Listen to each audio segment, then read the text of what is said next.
All right, should be live. Hello, everybody. My name is Evan Freiberger, and today we're going to be covering some severe weather out there. We've got a severe thunderstorm watch right now with a 20% chance of a tornado within this watch, 60% chances of a damaging winds or 2 or 3 or 5 over here in this watch as well, with a 40% chance of hail. Some of that which may be pretty large hail. Let me get one last little thing up here.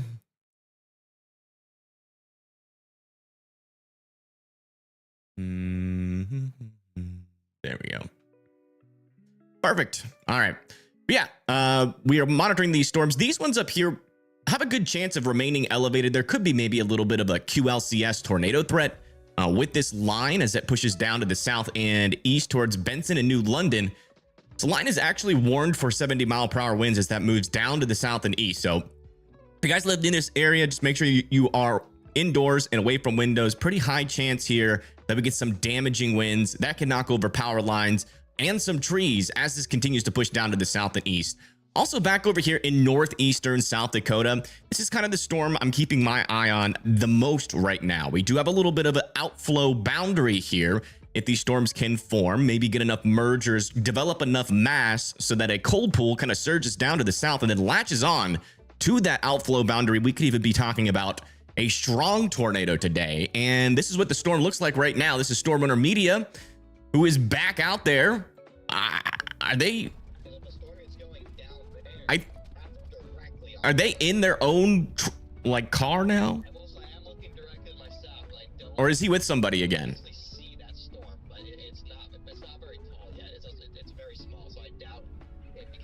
Yeah, this is what it looks like at its beginning stages. These storms are in their baby stages. If this storm can mature, sling that RFD into that little boundary there, we could even be talking about a strong tornado today. So we're going to be monitoring these storms with like a hawk, pretty much.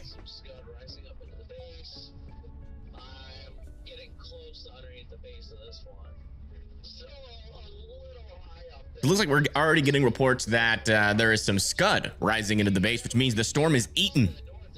It's eaten to get bigger. So gonna keep a close eye on that storm. We also have Pagey Tornado, who is out a little bit further out in front of that initial line here with 70-mile-per-hour winds. As you can see, there might even be a shelf cloud just hidden back behind through the distance there, behind that little gas station there. Kind of see the top of it. Maybe we'll get a good view of a shelf cloud here in a moment. But yeah, this is Pagey Tornado. They're out over here on this storm, over here near Benson, Bruton, Belgade, Murdoch, Kirk, Hoven. So if you guys live in this area, just make sure that you are weather aware. Our tornado risk for today, actually, let's go over our categorical risk first. So this is kind of what we're looking at today. Do have some chances for some severe weather back over here. We actually have some severe storms happening right now. We've got a line here capable of 60-mile-per-hour winds pretty much all the way throughout this area. So anywhere from Newport News all the way up there to just east of Amherst, Virginia, gonna have that chance for some 60-mile-per-hour winds. Our tornado threat should be relatively low. You can see we got these outflow boundaries out in front of our storms. But if you live in Petersburg, you do got some strong damaging winds coming your area that you should be weather aware for, and definitely not be outside as that comes through. But looking at our outlook, still have a little bit of a slight risk over there for a remainder of this event. Probably could extend that a little bit to the west, given that we have such a kind of extended portion of this line a little bit more into central Virginia there, and a marginal risk around that. But our main area for today is going to be back over here into parts of Minnesota. You can see we've got Minneapolis, St. Cloud, Elk River, Brooklyn Park, Wilmar, Mankato, Waterville, Clear Lake, Haiti, and Brookings, all in an enhanced risk. And we have a slight risk around that, extending all the way into the UP of Michigan, Minnesota, down into South Dakota, and even into parts of Iowa as well. Wisconsin is also in there. Eau Claire, Duluth, Rochester, and Sioux Falls. So if you guys live in this area, just make sure that you are weather aware today. We do have a little bit of an elevated tornado chance. We did have some storms come through earlier. We actually had a PDS tornado warning earlier today, which I'm not sure if that was a legitimate signal for a really strong tornado. I haven't seen any photos of it, but it was in a radar hole like these storms are right now. So it was kind of hard to tell what was going on without any visual representation. But if I see anything on Twitter while we're live, I will try to bring that up of that tornado that happened earlier today. But after that little bit of a tornado chance. We have this one that'll be happening for the remainder of tonight. We have a 5% all the way from Clear Lake up into St. Cloud, Duluth, over there into Virginia as well. And we've got a 2% that extends all the way just south of Aberdeen into Wisconsin through Eau Claire, Houghton, just north of Marquette, and then over here just south of International Falls. So definitely a little area to watch out for some tornadoes. And not only that, we also have a pretty high chance here for some damaging winds from St. Cloud down into Minneapolis, Brook Park, Mankato, Wilmar, Brooklyn, Brookings as well, Clear Lake too. So if you guys live out here, just be watching out for some damaging winds. This is probably where we're probably going to see the highest chance for power outages, is what is in that red there. But back over here near Huron, DeSmet, Haiti, Clark, Watertown, Clear Lake, and just north of Brookings and near Wilmar, where these storms are heading right now, do have a little bit of a chance there for 2-inch hail and above. So that's what we're looking at right now in terms of our strongest severe weather chances. So if you guys live out here, again, could be a pretty dangerous day depending on how these storms form. Now, obviously, because we do have outflow boundaries, if these storms do not latch onto those outflow boundaries, we might get a couple of little spin ups, but probably nothing too significant. The only way that we get a strong tornado today is if these storms down here can get strong enough, more mature enough, or to kind of latch onto this boundary. You can already see that there is a storm forming kind of nearby it. So it's really just dependent on how these storms interact with each other and then how they interact with this boundary that is just to the north of Raymond, this little green snake-like thing. That is our outflow boundary. That is the leading edge of our cold air that is kind of rushing down in this area. And then right along that leading edge, we have these little areas of vorticity maxima right here in this little green area. So you get a little mesocyclone or an updraft on one of these storms form and then latch onto that. It's going to help it spin and help it organize into a little bit more of a dangerous tornado threat. So we're talking like areas around Millbank, Clear Lake should be, on the lookout. Again, no guarantees. If this outflow boundary stays out ahead of these storms and they never surge and latch onto that, you might not see a tornado threat at all today. So really big question marks on what actually we're going to see, but the potential is there for something potentially a little bit stronger than, you would get like without an outflow boundary interaction. All right, let's come back over here. Check out Pagey Tornado, where they are starting to look at a shelf cloud coming into view. This is again over here near Wilmer.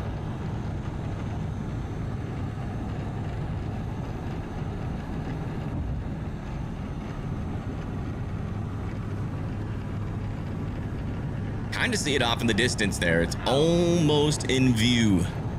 Almost in view. Let's go back over here to Storm Runner Media, who is connecting. We have a beautiful view of their connecting media screen here. Oh, they're back. He's back. I think it's just Garrett, right?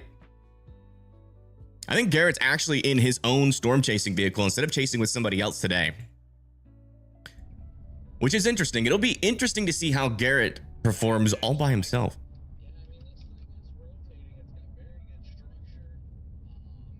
We got Brandon Kopic already saying that this thing has some pretty decent structure. Maybe. Not sure if that's... I don't see that on our screen. I feel like Garrett's pretty close. But Brandon is saying that there might be some rotation in this storm. So something to keep an eye on.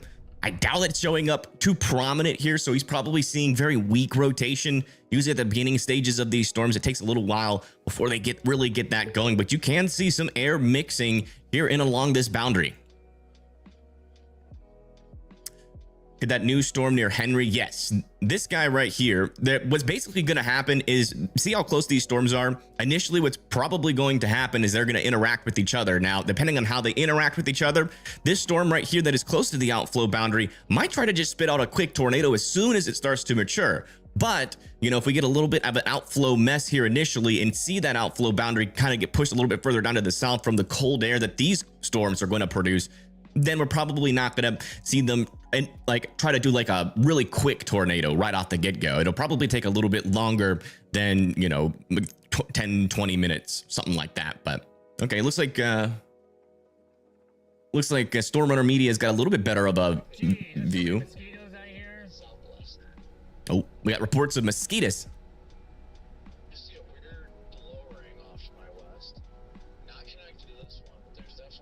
There's a bit of a lowering out that way, Chad. You guys see that out there? It's got kind of a funnel lowering on it.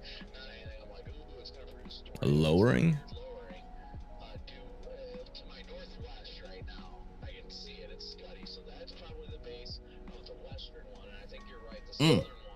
Okay. Yeah, this is the base of the storm. It's not a weird lowering. It's just the base of the storm. There's something to watch out for. I mean, usually when the storm starts to form a base, you start to see a little bit more precipitation. But I think what they're saying is that this little lowering... Let me get my camera here. Hopefully it's not ginormous. Rapidly developing area of Scud. What are they? Okay. Rapidly developing area of Scud, folks. Better watch out.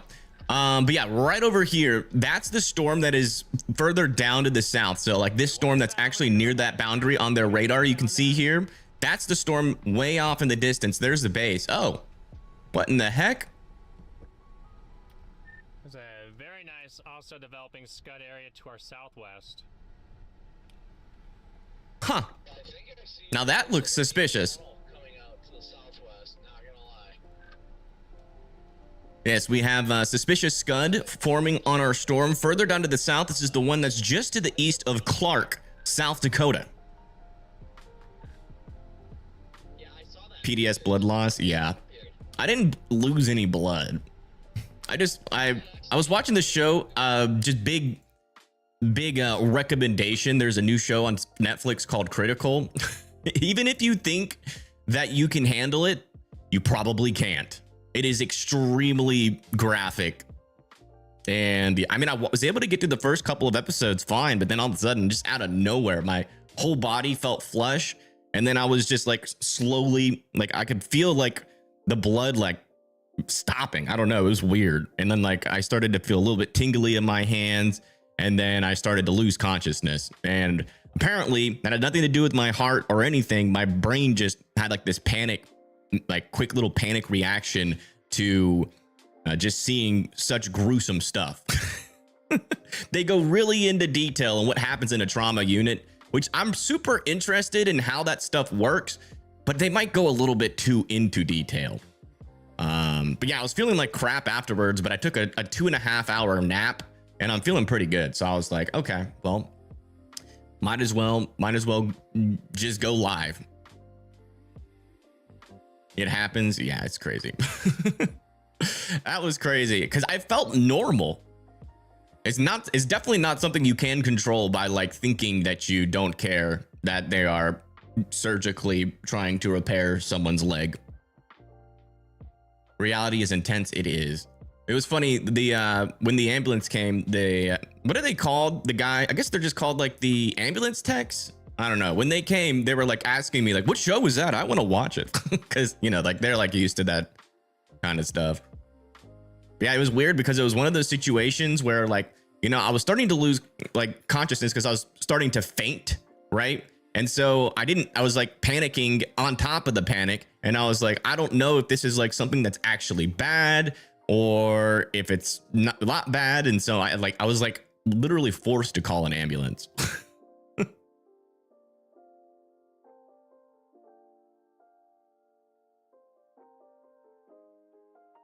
Would faint at blood also. Yeah, I don't get it. It's a very weird phenomenon. It's a very, very weird phenomenon. Hey, thank you, Peace, for the $50. Thank you so much.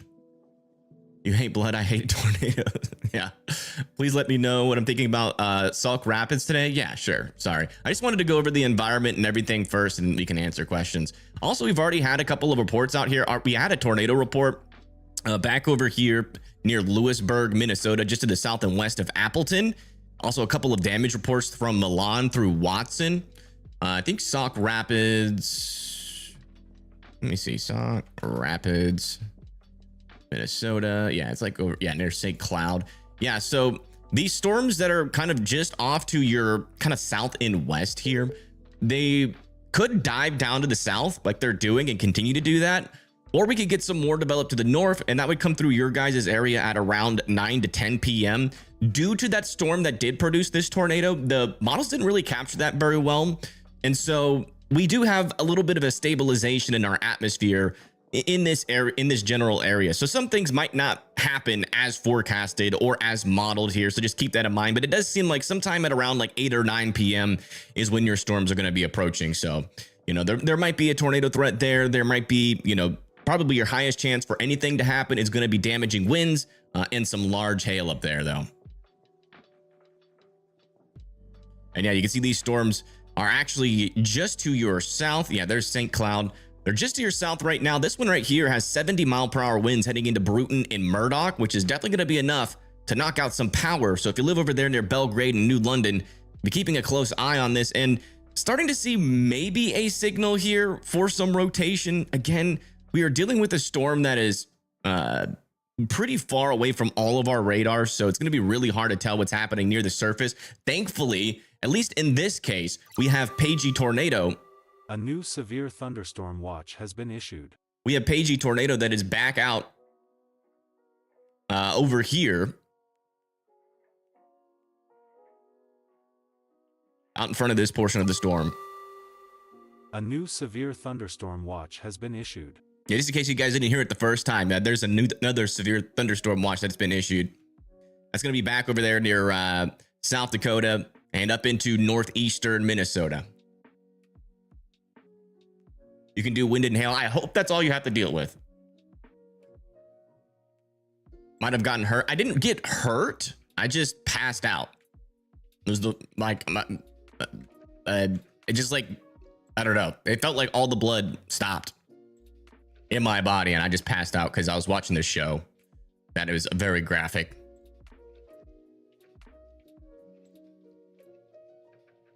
Should Sunberg, Minnesota get NATO warned? NATO warmed? Hold on, let me see where Sunberg is. Sunberg, Minnesota. I don't know, honestly. They could throw a tornado warning on it. I mean, judging by Paige's view, she's a little bit too far to really tell what's going on inside of this part of the storm. But there's definitely a shelf cloud. Hopefully, if it gets close and if they get close enough to that, I'm not sure if they're trying to drive back out to South Dakota where those storms are developing, or if they're going to be staying out in front of this one.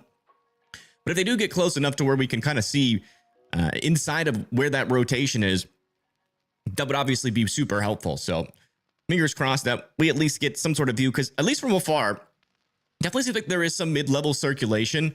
My guess is that this should stay a little bit more outflow dominated, but you can make an argument that there could be a little spin up or two inside of that line. So I'm not sure if it's going to get tornado warned right now. It could,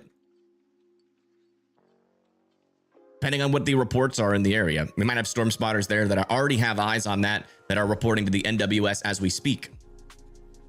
So no more Netflix for me.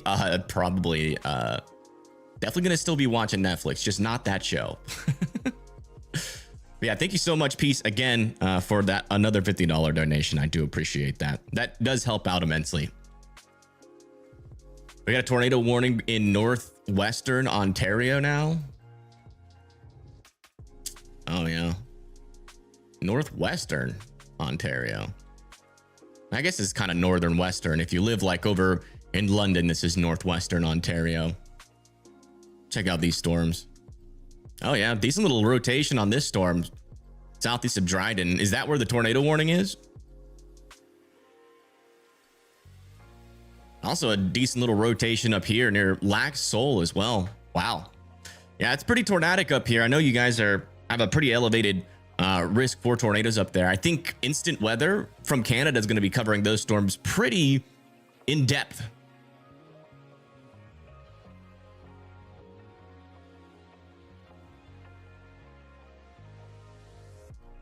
Anything for Gutenberg? Let me see. I think these storms should stay mostly to your north.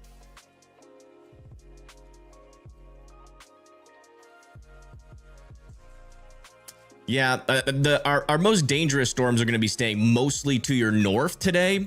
But if I come over here to our future radar, we can check to see if anything comes through later on.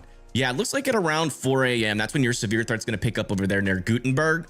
Definitely could see some damaging winds out of that, but that's probably it.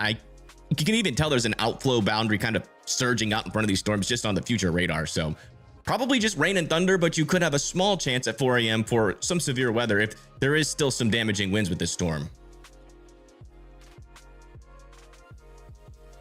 Yeah, Instant Weather is the GOAT. I love Instant Weather. He does such a good job up there in Canada. And he's such a nice dude. All right, looks like Storm Intermedia is getting a little bit closer. Our storms are merging here in South Dakota, which is going to increase their mass a bit. We could get like maybe could make an argument that we could get a like little quick boundary NATO near Henry, South Dakota, just to the east of Clark, South Dakota. That is technically a possibility, as this storm is already pretty close to our, it's actually forming off of the outflow as we speak right now.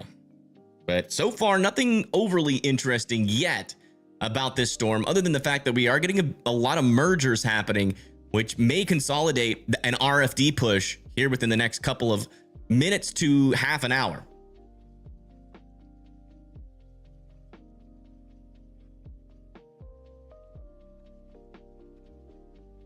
What's the timing for Hayward? Let me check it out. Let me check on that for you. It's gonna be pretty hit or miss in Wisconsin. Hayward, especially with that cloud cover we got from that earlier convection today. You are in a slight risk, but according to the latest HRRR model, there's just not a whole lot possible for you. Maybe some rain, but maybe it seems like there could be some thunderstorms near you by around 12 a.m. But it seems like the HRRR is pretty accurate right now for how this storm is acting currently. But if we start to see a lot, we could see though, a lot more thunderstorm activity kind of in between St. Cloud and Grand Rapids. And this is kind of showing us right now. So there is definitely a chance that we could get some more thunderstorms than what this model is saying. So I'm definitely, be paying attention by the time that boundary comes through, which would be at around like 9 to 10 p.m. would be where those storms would be if they fire and kind of maintain as they come into northern Wisconsin, which is why you are in a slight risk there. Feeling better? I am. I took a 2.5 hour nap, so I am feeling a lot better. Just found and subbed to Instant Weather because of that. Yeah, he's a good dude. If you live in Canada or are just generally, curious about what's happening in Canada sometimes, check him out. He goes live quite a bit, especially during the peak of Canada's severe weather season, which, really is all the way through summer, really. All right, let's see here, or late summer, I should say. Yeah, over here near Norfolk, Virginia, looks like we do have some damaging winds coming through, you guys. Here in a little bit. Also back over here near Wakefield, warned for 60-mile-per-hour winds still. Looks like Petersburg could potentially be getting their winds, and just south of Winterpuck and Amelia Court here in Virginia as well. 60-mile-per-hour winds moving down to the south. This is what it looks like. Adam is a blast. He is, yes. Yes, I decided to come on. Yeah. I feel a lot better. I took a really long nap. A lot longer than I thought I would. I was thinking like maybe just an hour nap, but as soon as I went to sleep, I didn't wake up until another 2.5 hours. That little fainting spell definitely put a little bit of stress on my body, and it needed some rest. So I'm glad I decided to do that. A gamer recently got struck by lightning, his house or something, while they were live. Inside the house? That is scary. What about Woodbury? Let me see. Woodbury. Were their windows open? That seems unlikely. We gotta be aware, depending on what kind of gamer streamer they were, they're usually just full of crap. But if you actually got like struck by lightning inside of his house, that's one pretty rare, and I hope he's all right. But that also could be just like clickbait. I don't know. But yeah, Woodbury, looks like you guys still got a little bit of time before the storms come through. And it seems like you're already aware of your tornado threat. Let me come back down and check out. Yeah, I mean, this is saying the storms could go just to your south, but if we have a little bit more convection further up to the north, it looks like it's going to be coming close to by around like 10 to 11. Even though the models really aren't showing much for you, that they could be wrong. And if they are, then those that tornado, it's mainly going to be a damaging wind threat, really, for the Minneapolis area near Woodbury as well. By around 11, like 9 to 11 p.m. is when I'd be expecting storms. Watch less gore. I am gonna do that. I'm going to do that. I promise. Yeah, apparently yesterday in Canada, there was like a bunch of houses, or not a bunch of houses, but a couple of tornadoes that happened before they even warned the storm. I heard about that. Which is scary.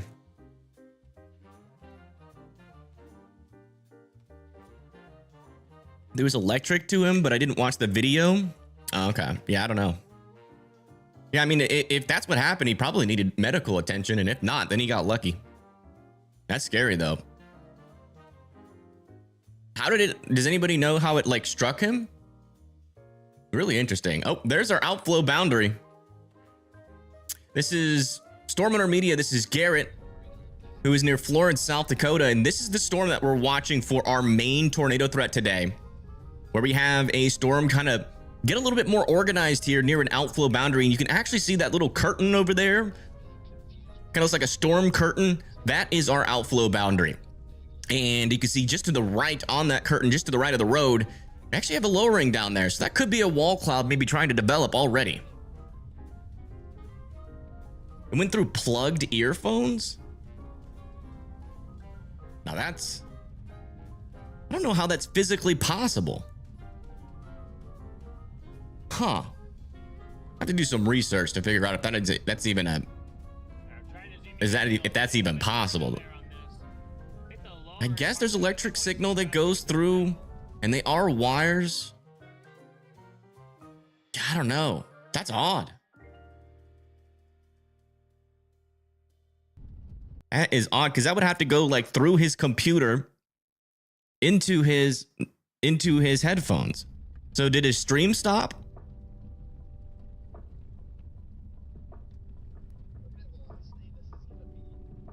Oh, it wasn't a lot of electricity? Okay.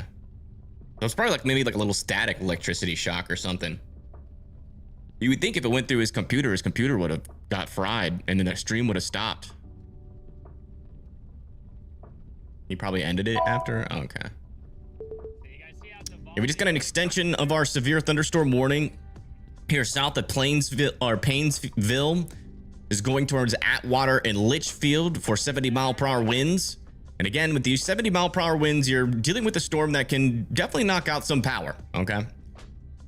This is a little bit on the, kind of in the middle end of what a severe thunderstorm warning can be, you know, so definitely talking a little bit of a higher chance here for some power outages here near Wilmer, Spicer, New London, Painesville, and then after that, Litchfield. So you guys need to be indoors and well away from those windows. As this storm approaches, again, this is a decently dangerous storm, especially if you live near some big trees. If you don't live near big trees, just be sheltered inside and you should be all right. And I would expect some sort of power outage issue if something does happen. It looks like we are getting some mixing here near our outflow boundary. You can see our outflow boundary is actually located right here in this area on velocities, just a little bit ahead of where our mesocyclone is at the moment. Our tornado probably wouldn't form back over here. My guess is that it would try to form and then latch onto the outflow boundary. And what my eyes are kind of looking out for as kind of the prelude of that happening is a surge here of some of our rain further down to the south. We can monitor that on, and you know, it's going to be the hail as well. So you're going to see those pinks start to maybe do a little bit more of a south track towards that mesocyclone. We're not seeing that yet. We are seeing slowly an increase of wind. And that's what we got to watch out for, is those winds, that RFD developing. Once that RFD develops, that's when we're going to see the storm make its first attempt to really latch onto that boundary. Before that happens, we may get like a brief little NATO just off the boundary interaction with the storm before it latches on. But that's most likely not going to be the strongest NATO of the day if that does end up happening. Wow, look at that storm. I'm so glad Storm Hunter Media is back out, man. Hope I'm feeling better. I am feeling better. I was feeling so drained after that happened and so tired, but I took a 2.5-hour nap and I feel great. So it's not like fainting is not something that lasts long term, but they do suggest you taking a nap to really allow that your body to get used to having blood again, I guess.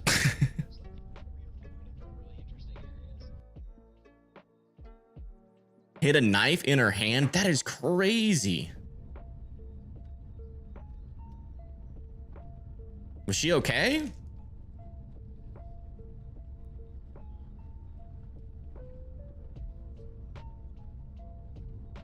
That sounds scary. Yes, she is okay. Yeah, I'm drinking a Gatorade right now, so. Rest a lot being a diabetic. Yeah. Yeah, especially if, you know, low blood sugar can cause fainting spells as well. Like my mom had to deal with that for a while. She's not diabetic, but she used to have like low blood sugar issues. Couple of areas of rotation aloft in this storm. Again, not super confident that that's near the surface. We do have Pagey Tornado nearby this storm still. Let me go check her view. See if they'll let me. Oh, let me turn off Storm Intermedia's audio. There we go. Is that rotating? That might be rotating. Hold on, let me go back.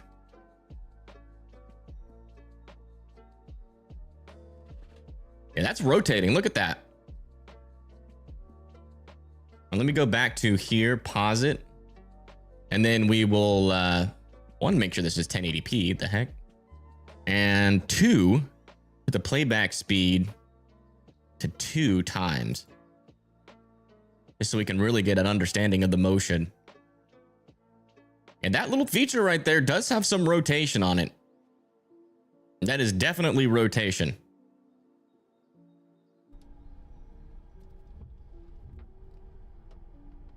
That might be an attempt at a little wall cloud there, or our first little boundary storm interaction. We may have a funnel, a possible funnel in the middle. Potential possible funnel. We're getting close to tornado. Is organizing in the middle of that, rising scud in the shape of a bowl. Yep. Rotation. Yeah, definitely a decent amount of rotation. See it on the northern circulation or the southern? Frozen Rose, thank you for the super chat. Southern circulation as an intermittent funnel. I'm not really seeing a funnel. Trying to come and go, and then gets like more. It's interesting. It spins up quickly and then disorganizes, and then it gets more organized and like gets. Like I said, you could definitely get a brief tornado. I don't think this, if it forms a tornado here in the next minute or so, I don't think this shouldn't theoretically be our tornado of the day. Yeah, no, I'm also noticing that too. Oh. Now that kind of looks like a funnel. Maybe I can't confirm if it's down behind me. It is awful close. No, but you can see that there is an RFD developing back there with some rain. Those little rain shadows you can see back there, that might be the RFD starting to come down. Which means we might get an RFD surge. So maybe a brief tornado here initially, and then it looks like our RFD might be about to ramp up. We're watching right And then that's probably when our stronger tornado would happen. But yeah, look at that. Oh, it's so close.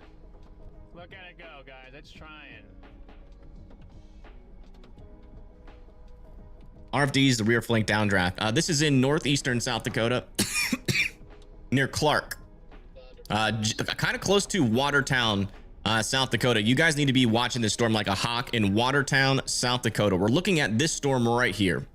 See, we got a broad area of circulation developing on this storm. It's probably not what we're looking at. If I had to assume, this would be like more, probably like in this area. Here it goes. Oh.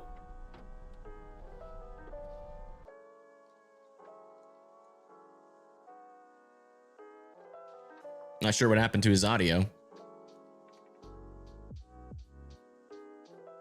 Yeah, that looks like a funnel. I think we do have a funnel on this storm. Probably about to get a tornado warning on this for Watertown, Compeska, and Rowellville here in South Dakota. I can't tell if that's a funnel or if it's just like another scuddy lowering. Does look funnel-like.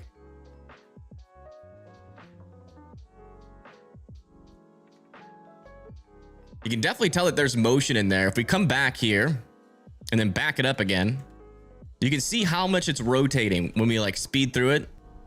You see how that's rotating? How clearly that rotates when you speed it up? But it looks like that little feature has failed. So again, it's going to keep on trying to attempt to produce these little brief nados on and off until we get that main surge into the outflow boundary, which could happen really within like the next 15 minutes.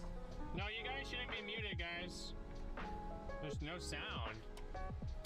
Well, you could get Scud that gets lifted up into a rotating updraft, and it can look funnel-like, There should be sound, but chat. it could also be a funnel.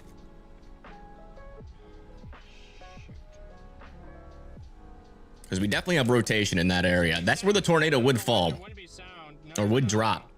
But still no tornado on the ground yet with this storm. doing this now. Hey, Henry, welcome back here again. Hackensack, Minnesota got a severe thunderstorm watch. Getting ready for anything else. All right. Yeah, good on you. Good on you. Yeah, we're going to keep a very close eye on that storm. And this is this storm again. You can see this outflow boundary. That is why the storm is trying to rotate a little bit. And yeah, look at this. You can even see that rotation now developing on radar itself.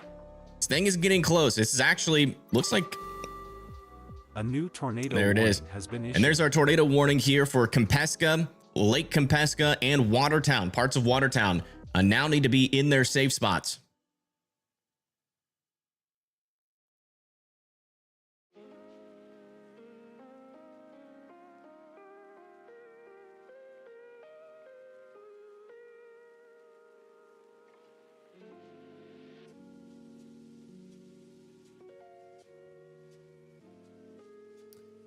All right. Everything's good. Yes. So let me turn on subs only mode. I forgot to do that.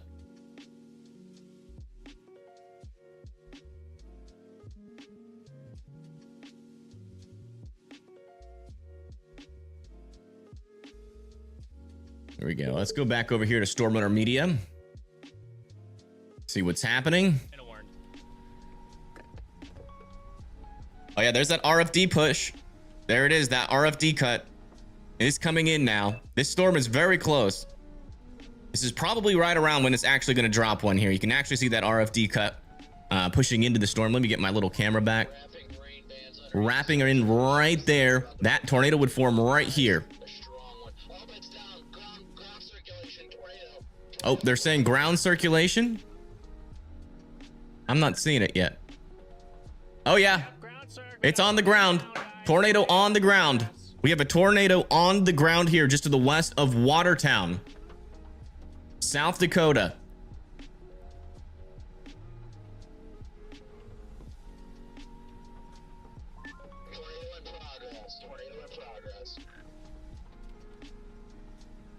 Yeah, tornado on the ground. Look at that. Wow. Yep, it is. Yep, there it is. That's gonna be a big tornado. Oh my goodness. This is not good. If you live there in Kempeska and Watertown, South Dakota, you need to be in your safe spots. This thing is ripping. Look at that. Already got some pretty strong ground circulation, lowering, getting even lower here as the funnel tries to fully condense. Wow. Look at that motion there on the bottom.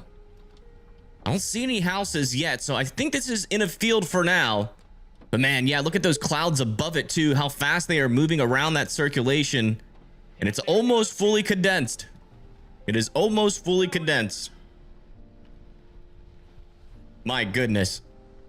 I really hope there's nobody that lives out in any of these fields. Let me see if we got any houses. Yeah, there are houses that are nearby the circulation though. Wow. Very dangerous situation here.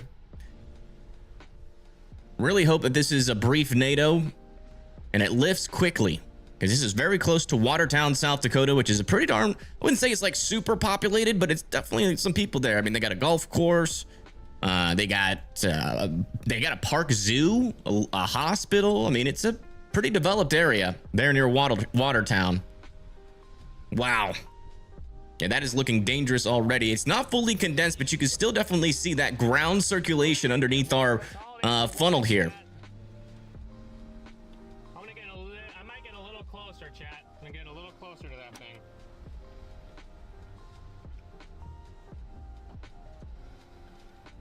Wow.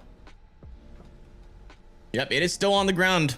Still on the ground. And again, we're talking about this storm right here near Compeska, near Watertown. The tornado is located right here in this area right there. And that rotation's getting pretty strong. We're almost dealing with a strong tornado here.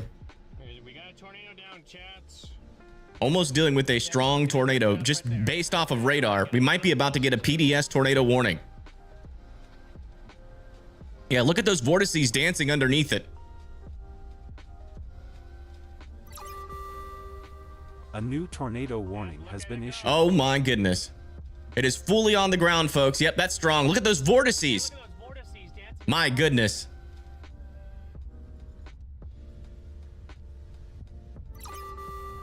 This has now been New upgraded to a information. large and This extremely tornado dangerous warning has tornado. been upgraded. This has now been upgraded to a large and extremely dangerous tornado now on the ground here in South Dakota.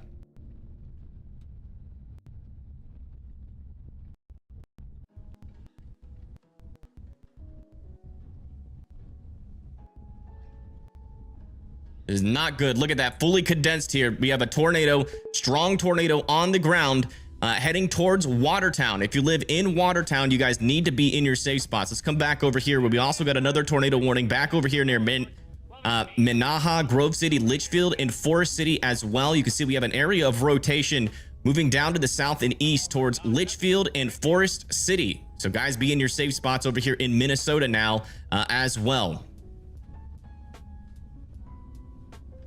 Wow, is not good.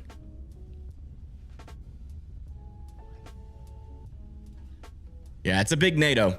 It's a big NATO, and it's got some pretty fast motion. So this thing is definitely strong, and it's gonna definitely have the ability here to cause some damage. Oh, yeah. It's ripping something up right now. Do you see that debris flying around it?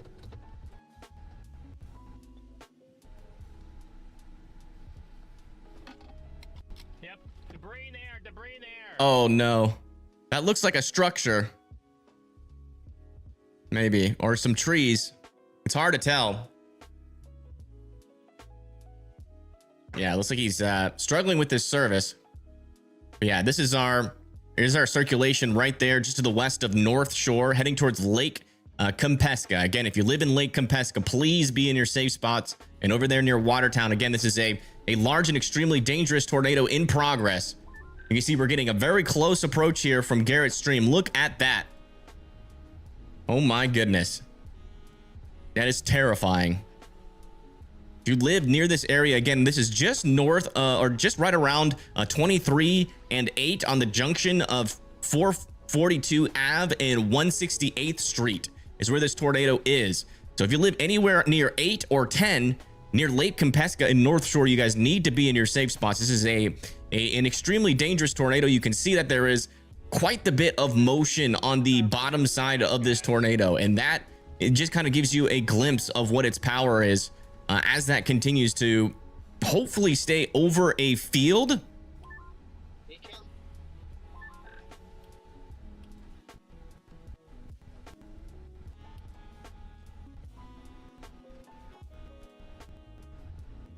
Oh yeah, there is a debris signature on radar now too. And this sucks. He's really struggling with that service. Yeah, right here. There's your tornado debris signature. Right there near 8 and 23, heading down to the south and east towards Watertown. Then back over here, we have Pagey tornado that is getting into position here near Grove City and Manaha and Forest City, where we have an area of some rotation there. Oh, looks like it is back. Wow, he is close to that thing. Not really moving that much right now. It's pretty stationary. So this tornado could have some deviant motion. And it looks really interesting when it goes down. You can like, it looks like one of those, I forget what they call it, but man, yeah, there's a lot of motion on the bottom of this storm. This could even potentially be an intense tornado at this moment. It is ripping up a lot of dirt pretty quickly there on the bottom of this circulation. And there's the whole tornado there. You can see it is fully condensed, which means it extends all the way from the base of the cloud down to the ground. And it is still kind of just sitting there. It hasn't really moved in the past minute or so. It's been kind of just sitting in the same spot.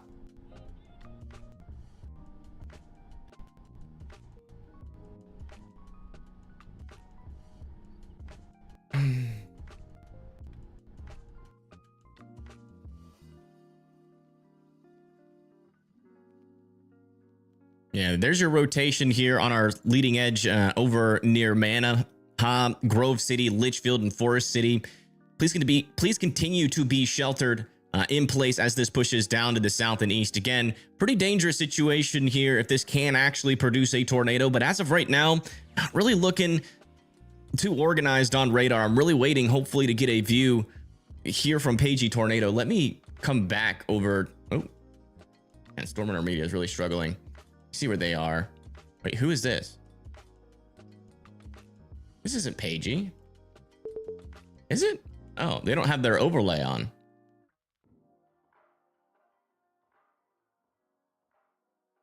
Yeah, it looks like his service is still struggling. We'll have to wait for that to come back. Have to wait for that to come back. But yeah, dangerous situation back over here in South Dakota, where we have a large and extremely dangerous tornado in progress. We've got a storm chaser right there. Yeah, but his service keeps on cutting out. So we're, unfortunately, this is the only storm chaser we can really afford that is near this. There you go. There's a good view of the tornado again.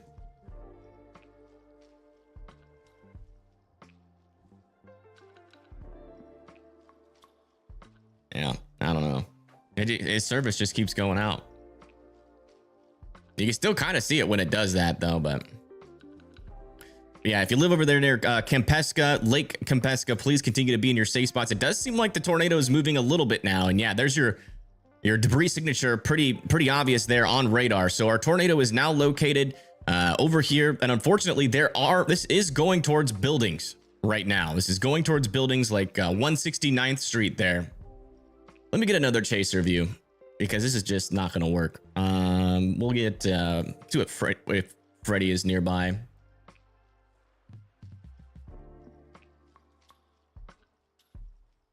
Yeah, we'll do Freddy. I think if he's live, he's not actually.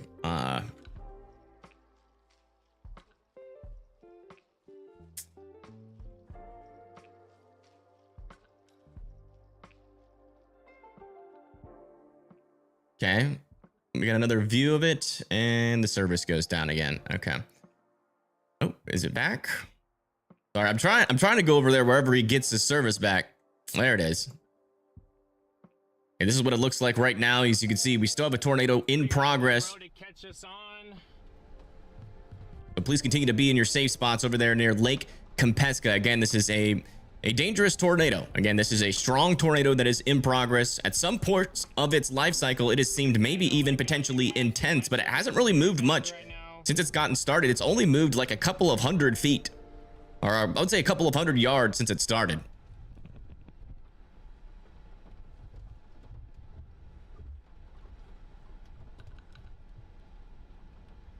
Wow.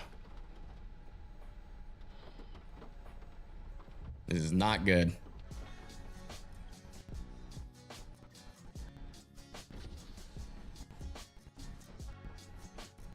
There goes the service again. Yeah, I'm trying to find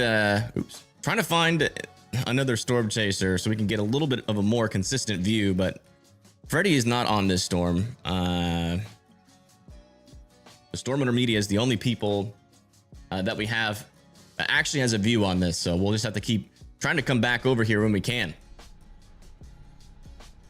Let me see if there's anybody else we can use out there. Come on, Storm and Stream, cooperate.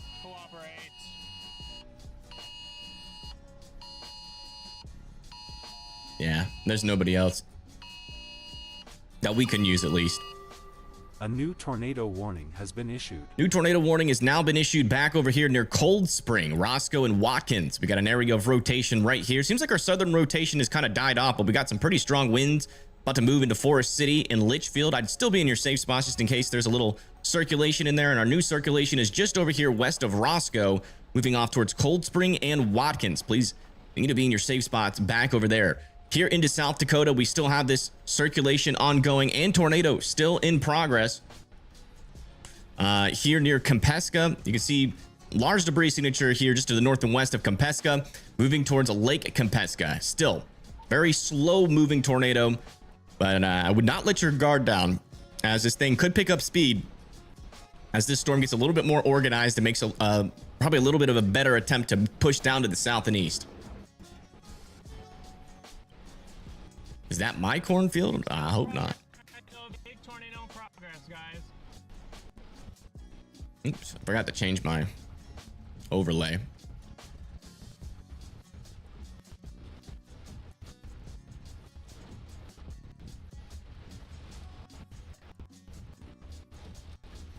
Yeah, right there. There's that stronger area of rotation. Not good. Really hope. I mean, it's pretty darn close to some houses, and in fact, it might have hit some here on 443 Avenue and 169th Street, which is not good. I really hope those people are okay.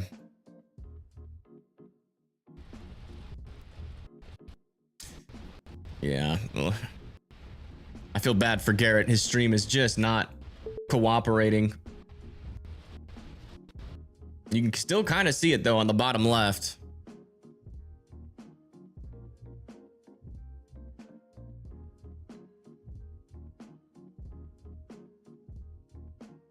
I appreciate that, Misty.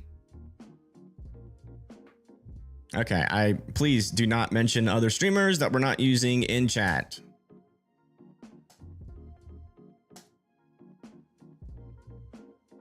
If you do it again, you will be banned. Yeah. This is the only streamer we can use. All right, looks like Pagey Tornado is getting close to her portion of the tornado warned storm here. Almost there. We'll be keeping an eye on her stream as well. You can kind of see the storm off in the distance. Yep, tornado is still on the ground here.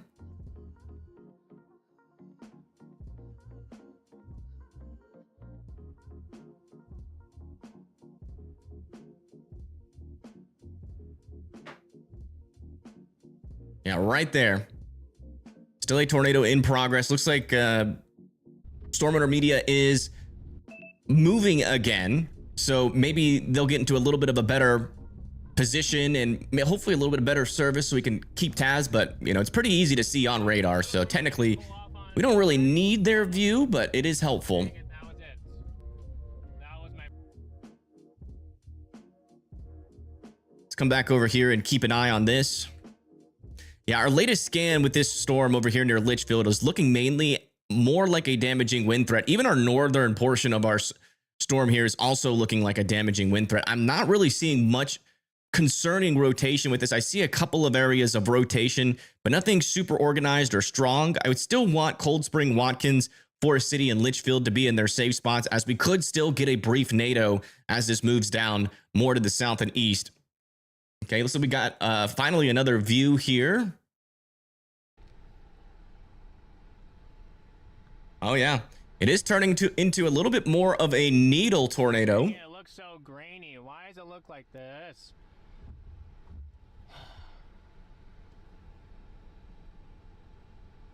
There it is. Oh. I don't know how to fix that. It was doing just fine, and now it like broke.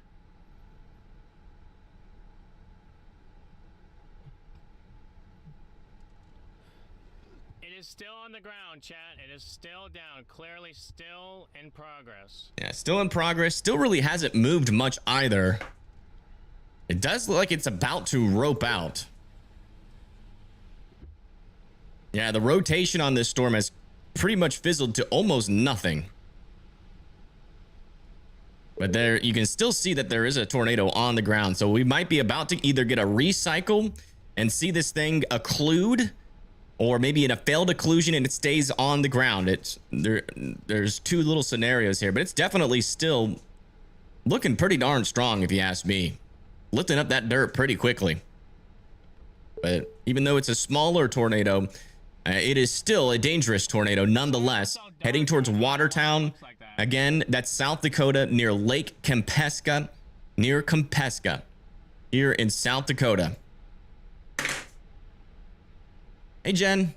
Welcome, welcome.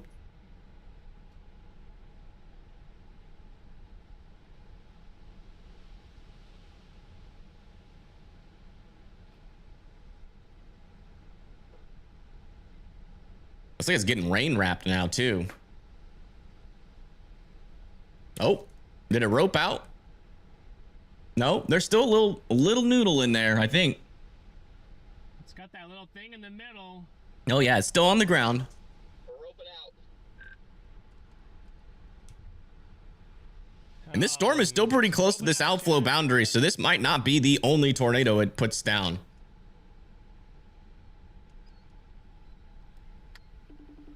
Oh, no.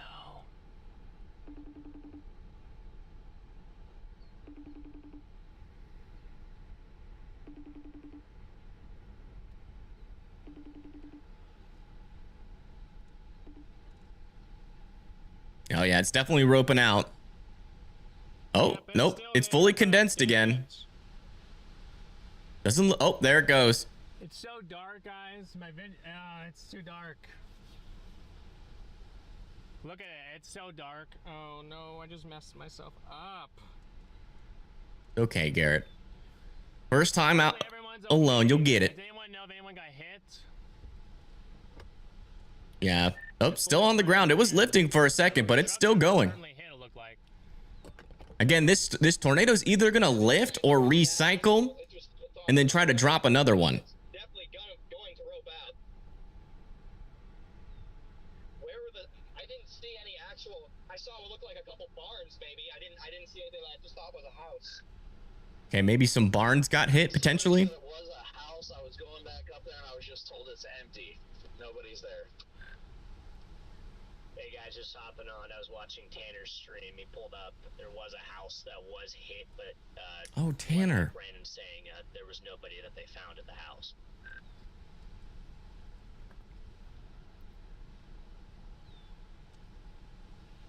Forgot about Tanner. I don't know how to fix it, go.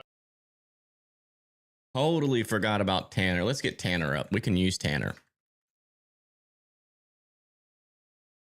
There we go. All right, we got yet another chaser for it is near this storm. If hopefully they have a little bit more stable connection. Oh my gosh, look at this. He just turned it. There it is. There's your tornado. It is still in progress. Near Henry, South Dakota. Yeah, this is just off to the east of Henry, heading towards Watertown still, but it looks like it wants to rope out. But it's still on the ground. It's still in progress. Look at that. Actually, it kind of looks like it might be about to rope out again. Okay.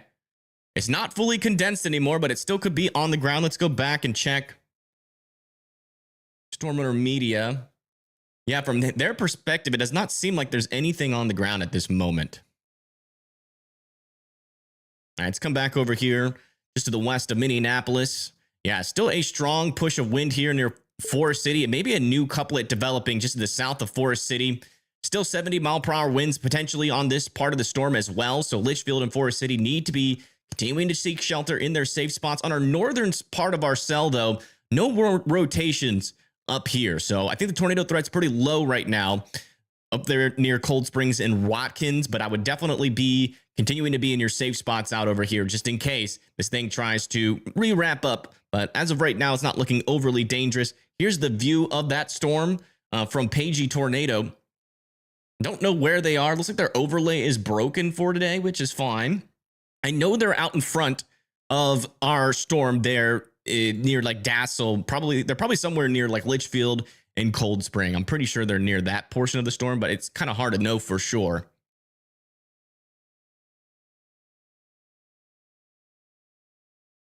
Kind of looks like it's fully lifted here. Let's listen into Stormwater Media. just for a moment.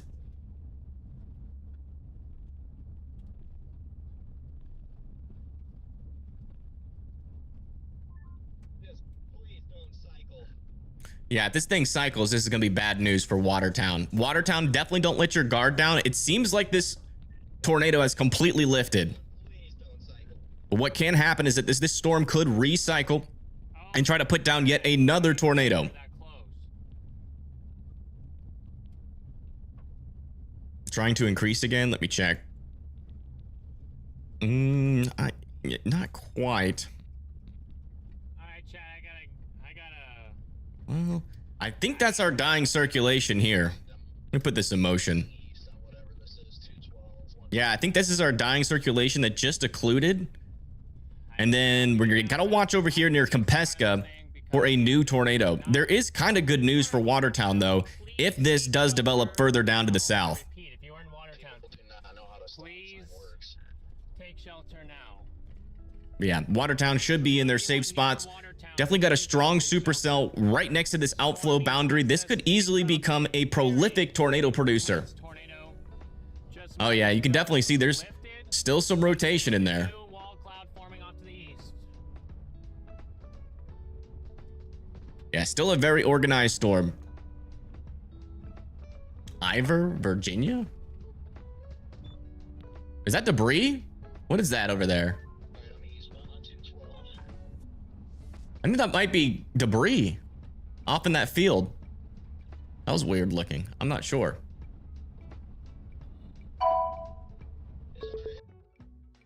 Let me check on that Virginia circulation. You said Ivor? Doesn't really make sense.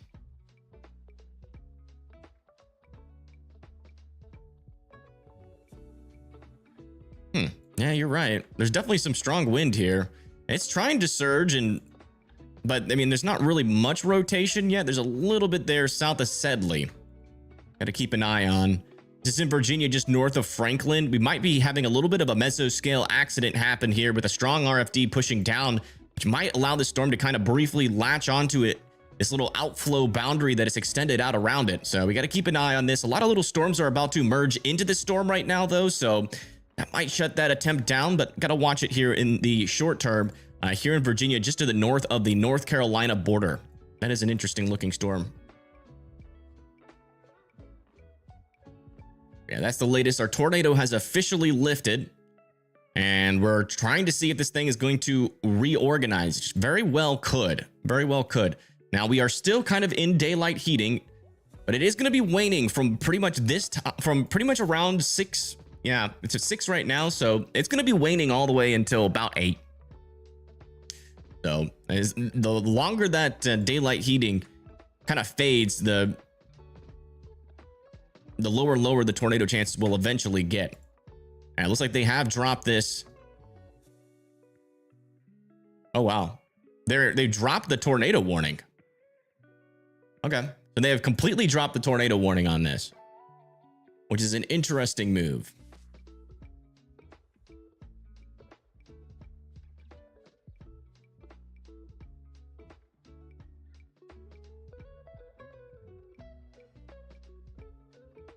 Hopefully they issue a new one soon.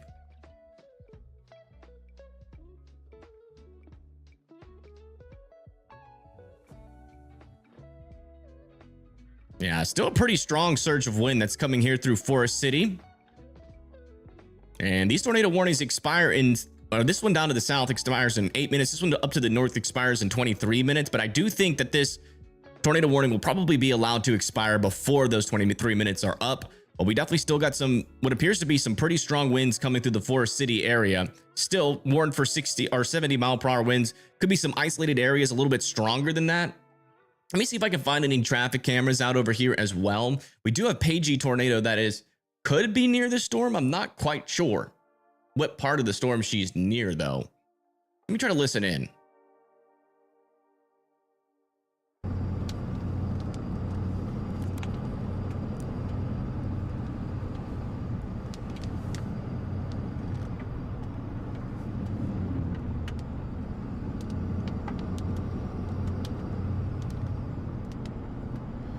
Spinning hard. Yeah. Yeah. Does anybody know where Paigey is?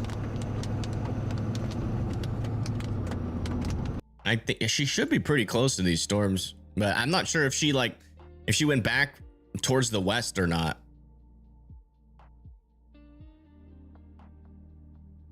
Yeah, still a little area of circulation here. This is Tanner Charles's perspective.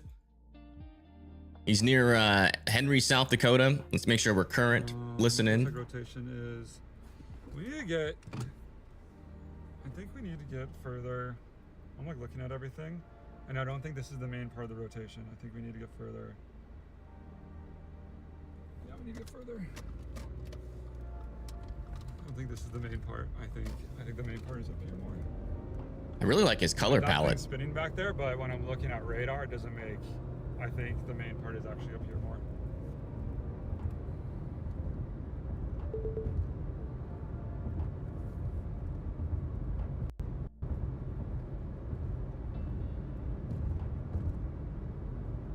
Okay, what are people saying anything? What are people Someone just saying? said, I'm worried about you guys and the people affected by the monster twister. I saw it destroy our buildings and stuff on Brandon's stream. Which storm are you talking about? Help? Yeah, it's lifted. It has lifted. The trail's not on the ground anymore. So. Yeah, tornado is not currently in progress, and in fact, the tornado warning isn't even. We don't even have a tornado warning on this storm anymore. That's actually been expired. If we go over to Radar Mega, you can see it a little bit better. You can see it's not there anymore.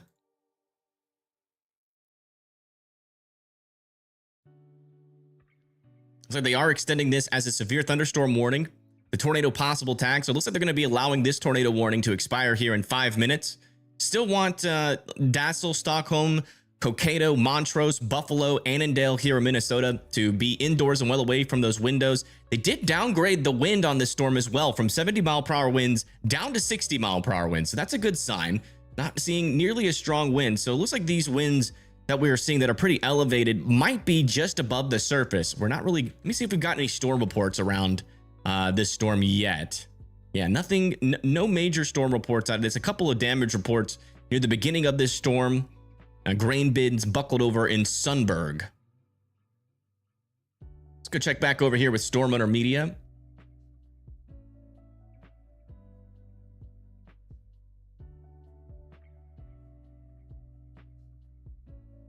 Actually might have had a TDS. Okay. Paige is in Watertown? What?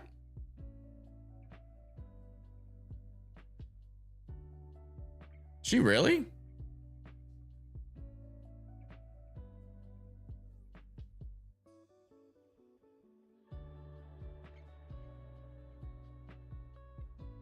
Oh man, she had the tornado. What the heck? I don't know why I thought she was over. Oh wow. Okay. I don't know why I thought she was in Minnesota. I think she briefly had the NATO on stream. Yeah, she did. Wow, look at that. From Watertown. That must have been extremely scary looking.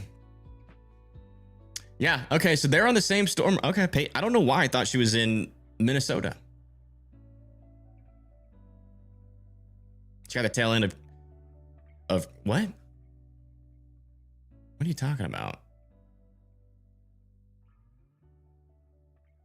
Hey, let me see. Let me look at that Virginia one.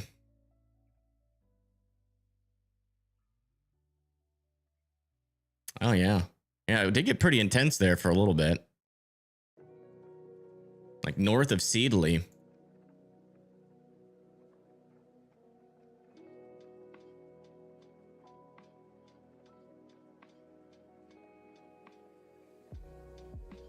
I can't really tell if that was like an actual TDS or not. It might have been a brief tornado there near Vicksville. Here in Virginia. It was never warned, but a little area of circulation back over there might have produced a brief tornado. Keeping a close eye on it, still some pretty strong winds, but not a whole lot of rotation heading into Franklin, Virginia anymore. Or at least we know where Paigey is. That's great.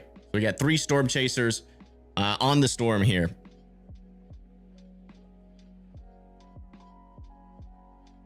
It's been a long day. I feel ya. Anything bad in Eden Prairie? Let me see.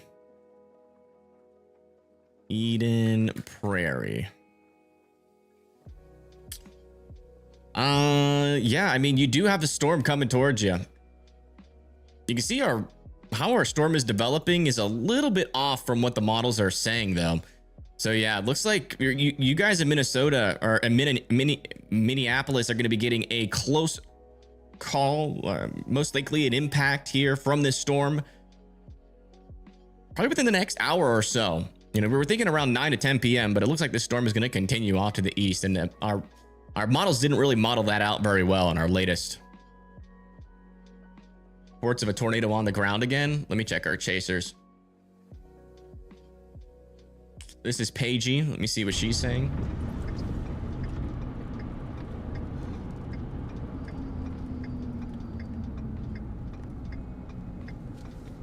New hat, yes sir. I got it at Top Golf. Thanks, John, man. I appreciate that. And thank you, Chaz WX, for the 2. Thank you so much. Oh, okay. Here's your increase in bacon treats. He's actually out of bacon treats right now. I'm not seeing a tornado on the ground. Oops.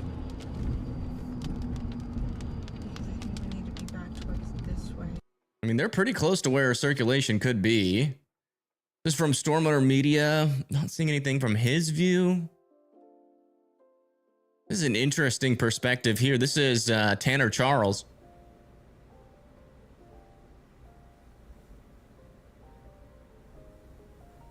Definitely some rotation in there. Let me play this back and forth here. Oh, yeah. That is a strong area of rotation. This could definitely drop another NATO here shortly. Keep an eye on his screen. He's right near where this storm is starting to get that rotation back together. Probably just north of Kompeska is where he's looking. You live over there south of Watertown near Foley. I'd be watching this storm. That should still be tornado warned. Also, just to let you guys know, still got a tornado warning up here to the north. I'm not sure why they're keeping this going, but they have completely allowed this southern tornado warning here in Minnesota to expire. That's good news, but still mainly a damaging wind threat. Definitely need to be keeping a close eye on that. Also, this storm could have up to 2-inch hail and 60-mile-per-hour winds about to come into the Watertown area as well.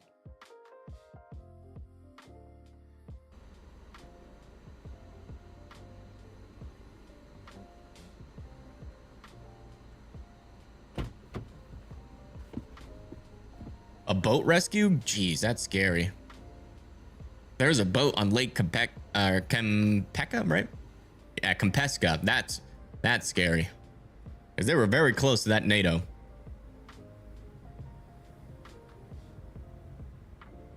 Sirens going on in Litchfield. Well, you guys aren't in a tornado warning in Litchfield. You guys got some wind coming in and some strong winds and some heavy rain coming through, but that's about it right now.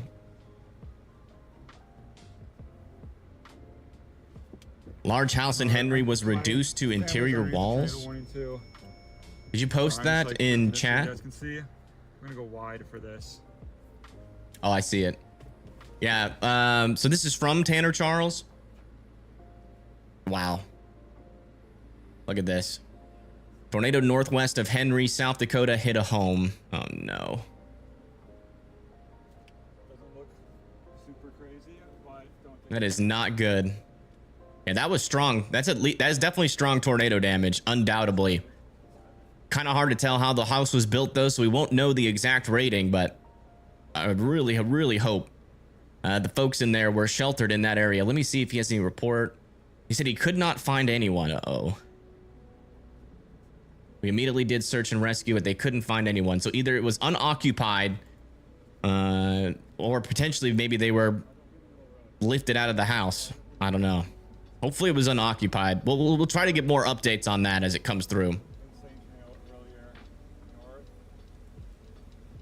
But yeah, that's some pretty intense damage. That was definitely a strong tornado. And we could get another strong tornado again. I don't think this storm is quite done yet. It's very close to that boundary still. But you know, our rotation is struggling to kind of get its act back together. Storm pretty much needs is maybe another merger or some sort of RFD if it's going to want to try to produce another tornado. Here's kind of a broad view of what we're dealing with here. All right, guys, switching over to cell service. Yeah, the storm in Ontario is crazy. Oh my gosh. Yeah, probably a QLCS tornado spam ongoing with this storm, with tornadoes probably to the south as well. Potentially a derecho. This is the area right here. If it's gonna happen, it's gonna be right here, or this is gonna get cut off. Let me turn off this audio. Oh yeah. But yeah, very dangerous storm in the Canadian, in Ontario here, heading over towards Ignis.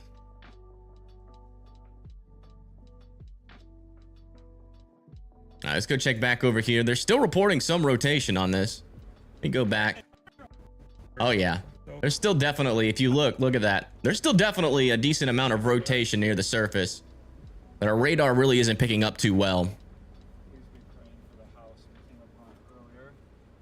We couldn't find anyone home. Hopefully, they're all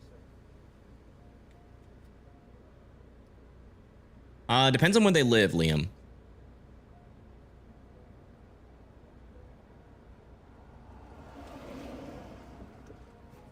The storm itself doesn't really look overly organized, but you can still tell that there's a lot of motion still along this outflow boundary if this storm decides to surge again. But as of right now on radar, I'm not seeing any RFD surges. But again, if it does surge, we could potentially get another strong tornado. I need to not use that term. But what's your guys' radar saying? Huh? Is it supposed to stay right here? It's not. It's slowly moving to the southeast. So yeah, this thing is fizzling out.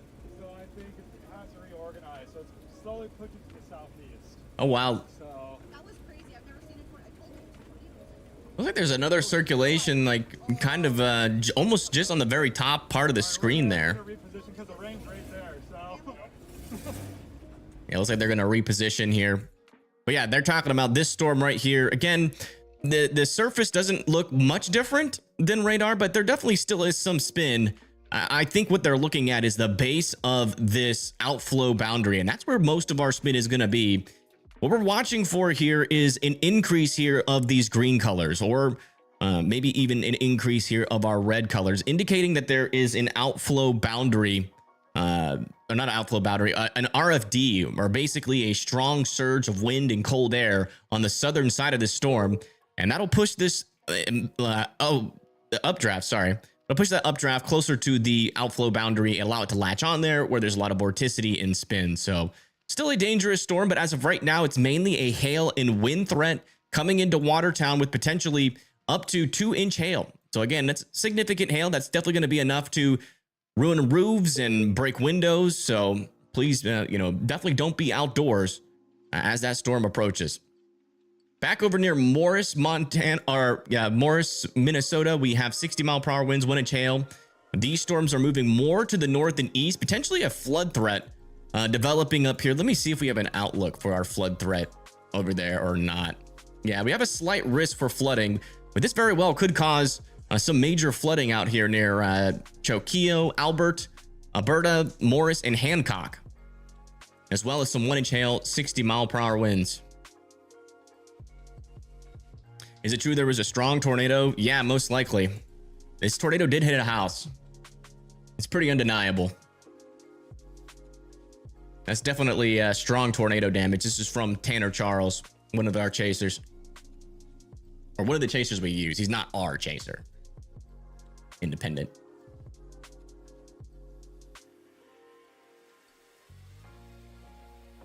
Yeah, an hour ago they were near Dawson, Minnesota. Pagey was. And within that hour, they went from Dawson to west. So that's why I thought they were in Minnesota, because they were technically in Minnesota earlier.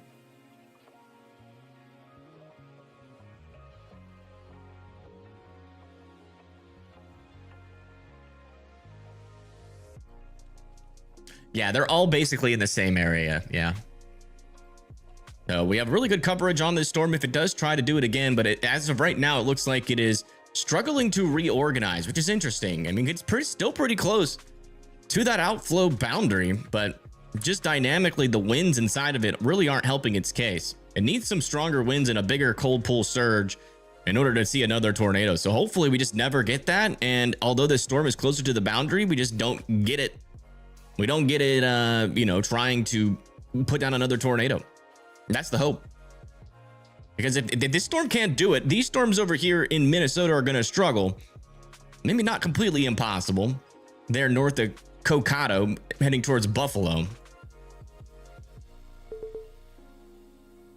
Where is the PDS? Oh, shoot. Let me, I forgot to take that off. Sorry.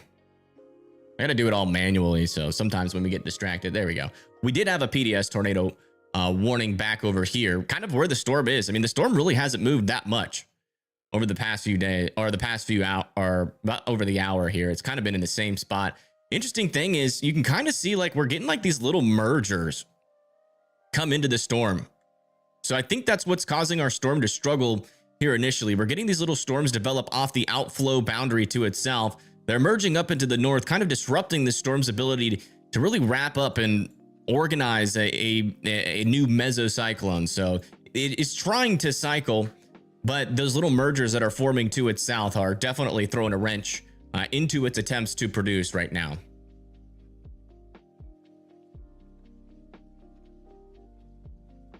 Biggest hail ever, I think it was 8 inches. Oh, we got a visitor. Make sure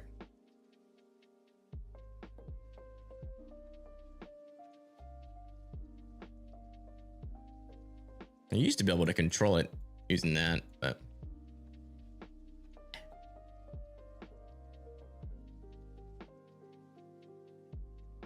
and panning to Chaz as all of our tornado warnings have expired.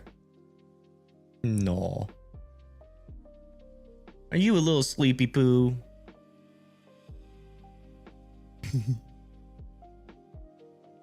He always comes and sits under me whenever I stream. Hey, Mr. Marvis. He's a good boy. You're a good boy. I know you miss me. This is his favorite place to be scratched. Right under the chin.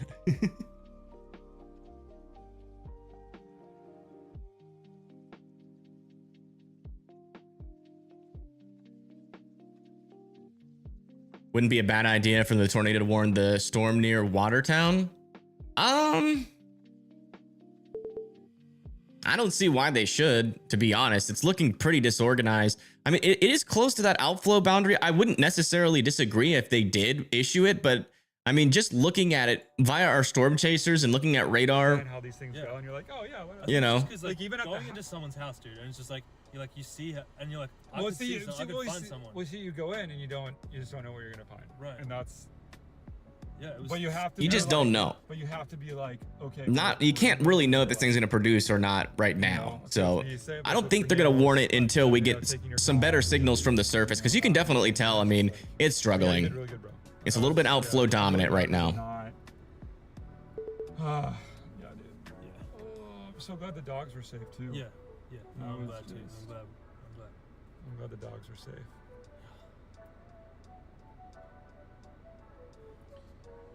The dogs were safe. Yeah, this is the look of a storm that needs some time. I don't think this thing is done yet. I agree with him. I don't think it's done yet either, but it has to sort out these mergers. Broad rotation. It looks kind of outflowy right now, guys, but broad rotation all up in this right now. So Did you send a pic on Twitter? You can if you want. Getting down there. Let's try and get down there, huh? Where are we going? Yeah, that's the view of it. So we'll keep coming back to, you know, our chasers when this storm tries to organize a little bit better. Let me just make sure my other chasers are current. Always got to be checking on that. It's Paige's view of the storm looks like Storm Runner Media's feed is frozen. Let me refresh that. There we go. But yeah, definitely a storm still worth watching. You see here, just got a bunch of little mergers. If I put this in motion, you can see what's happening here. You see these little times when we get like an increase, like right there. That was a little storm that formed. That's fully merged. And then potentially another one trying to develop as well. it might just be the storm's orientation to where the outflow boundary is, and just the kinematics kind of all paired together is, at least for now, making this storm struggle at the moment. But it's still worth keeping an eye on. This storm, especially if you live over there near like Kransberg, Watertown, or Castlewood. And that hail is still just about to come into the Watertown area. Again, could be up to 2-inch hail out of that storm.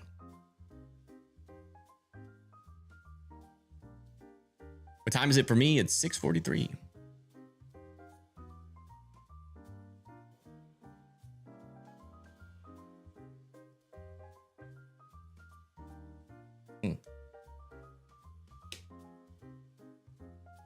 She was in Minnesota. That's what I thought, but apparently she was more closer to Dawson, which is right over here. When we went live earlier, I thought she was more off over here. I thought she was going to stay up with this storm, but she ditched off to the west, and she actually caught the tail end of that tornado. Back over here, we're still monitoring this storm that's pushing into Buffalo. You see that this storm is still trying to stay close to where the instability is, which is out over the Brooklyn Park, Coon Rapids, Minneapolis area. We've got an area right here. That's our outflow boundary, which is a lot of cold air that is just kind of rushing into this direction, into our instability that's sitting right over here. And our storm still is trying to kind of keep up with that outflow. So still wouldn't completely rule out some brief circulations along the leading edge, especially over here near like the Buffalo area, heading towards the Brooklyn Park area as the storm continues off to the east. Definitely not the most tornadic environment you can have. Our winds aren't super strong with this storm. And in fact, the look of this storm right now is a little bit on the unhealthy side, which is good. So we might even see this severe thunderstorm warning expire, but I can imagine they'll probably keep it on this, at least this northern area, for at least an hour, at least. Watertown tornado was really cool. Not really. I mean, it looked like a tornado, but it hit somebody. So it's lost all, at least from me, it's lost all. I wonder what their view of the tornado was like. It's lost all cool points since it hit a house. Oh my gosh, they had a perfect view. And that's on me, guy. Or looks like their cameraman was. Oh my gosh. Yeah, this was it earlier from Tanner. Yeah, they had an absolutely crazy view. Yeah, and then they came up onto that house. Did search and rescue. Oh my gosh, look at it. It was like doing like noodle, like a little, it was like dancing.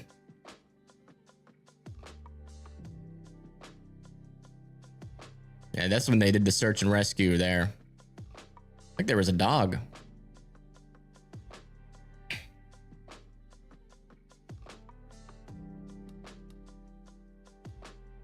Mezzo, aloft is intense, indicated by KMPX radar site. So it has to be watched, as it could travel downwards, but also the boundary may help enhance the probabilities. A new tornado warning has been issued. New tornado warning has been issued for this portion of the line. Not really sure. I mean, I guess you could say that's a little bit of rotation. It's not the strongest rotation, but if you live over here near Buffalo, Annandale, St. Michael's, and Rockford, I would be in your safe spots. We have a new tornado warning in Minnesota. And again, area of rotation, area of rotation is back over here, just to the west of Annandale. Not really that strong rotation. We go aloft. A new tornado warning has been issued. You can kind of see a little bit more there. If you live in this area, I would definitely keep an eye on it, though. Again, that's Maple Lake, Monticello, Albertville, St. Michael's, and Buffalo need to be in their safe spots. But they have decided to throw a new tornado warning back on this storm near Watertown. Interesting. Yeah, they're warning this mid-level circulation, it appears, near the Watertown area, right there in that area, just south of Watertown. A new area of rotation is developing, heading into 20th Ave Southwest and 20th Ave Southeast, heading towards South Fork Lounge, and Gentlemen's Club. Ooh. Of course, that's the first building that pops up. Cloud9 Bar and Casino as well. And Cloud9 Golf Course. Wow. Yeah. That's the adult fun zone of this city. Is very close to this circulation. So if you're over there throwing dollar bills, you should probably be thinking about getting into your safe spots. And again, that's the most interior portion of your house. There's as many walls in between you and the outside as humanly possible. A tornado shelter or a basement that is underground. Thank you, Sky Watchers Nest, for subscribing. Thank you so much.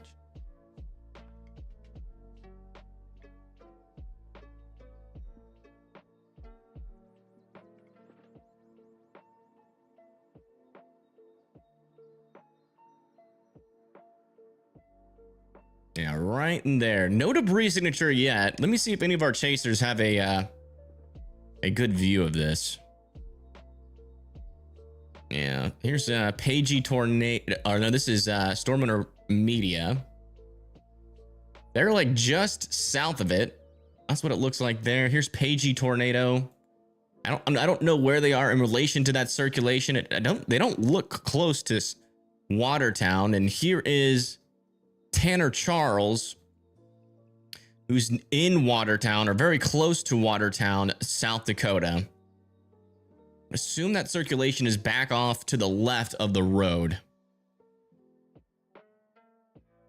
But again, if you live in Watertown, Kranzberg, just be in your safe spots there, as we have a tornado warning in Minnesota and South Dakota now.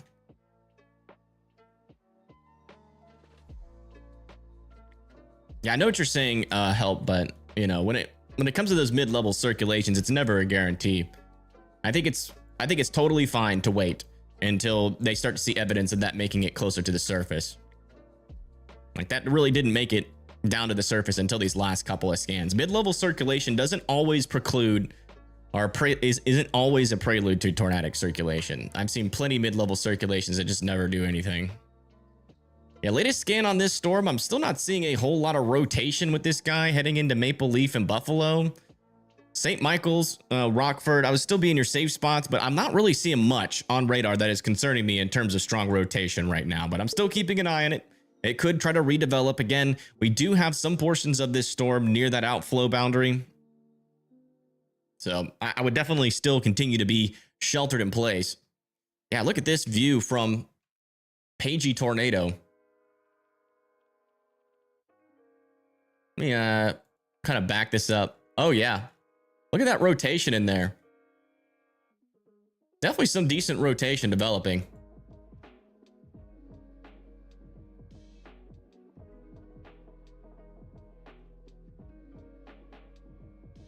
I'm not sure if that's the right area though. As far as I can tell, yeah, Storm Intermedia is heading north, and this looks very similar to Page's view. Let me put it in motion and see if it has that same look to it.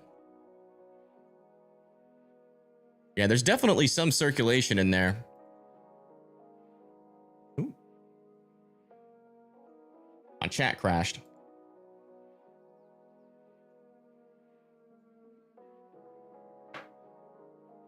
And you can definitely tell this storm is trying to maybe drop another NATO. So again, if you live out near Watertown, I would certainly be in your safe spots. Yeah, I really do think that storm near Minnesota is mainly just a wind threat right now.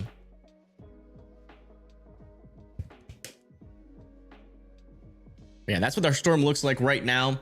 We have 3 storm chasers on this storm right now. So if it does drop a tornado, we're definitely going to see it unless it gets completely rain wrapped.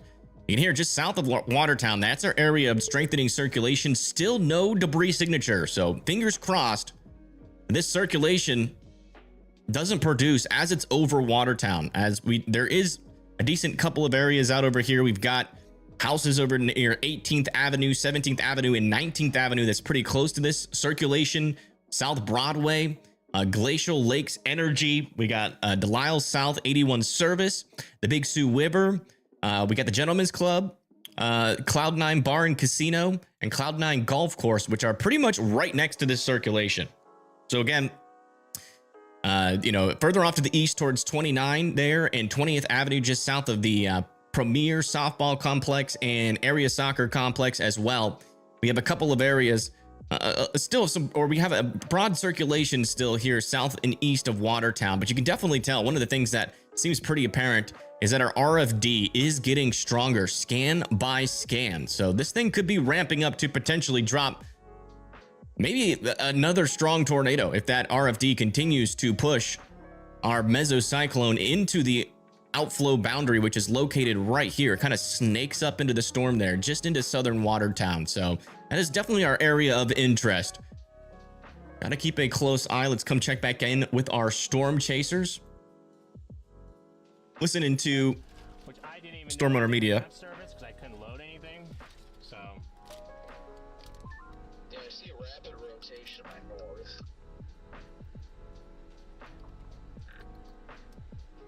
Yeah, definitely rapid rotation. I'm gonna go south. It looks like we're getting reports that there is rapid rotation in this storm from the other chasers in the area. Clouds look very angry. Yeah, I mean, not only does this thing have that tornado potential, there's also 2-inch hail that's still about to come into the Watertown area. If it's not falling already, it should be falling right now. so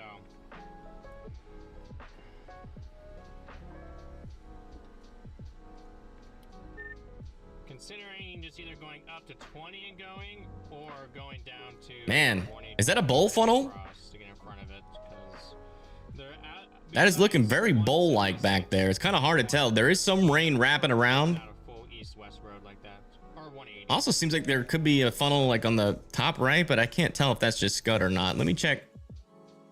Yeah, that thing right there looks interesting. Check our other chasers. This is Pagey Tornadoes view. They're also very close to this circulation.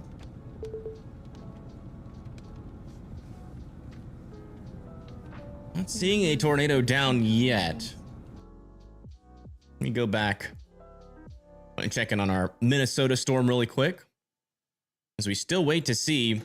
Yeah, this is just a damaging wind threat over here. They're probably going to allow this tornado warning to expire shortly. Just some strong winds on the southern side here coming into the Rockford area. That's really all it is, about 60-mile-per-hour winds. Also a new severe thunderstorm warning over here near New London and Spicer. And then back over here, oh, we actually have a severe thunderstorm warning just to the south and west of Burlington, moving towards Donaldson and West Point as well. Going to be for 60-mile-per-hour winds.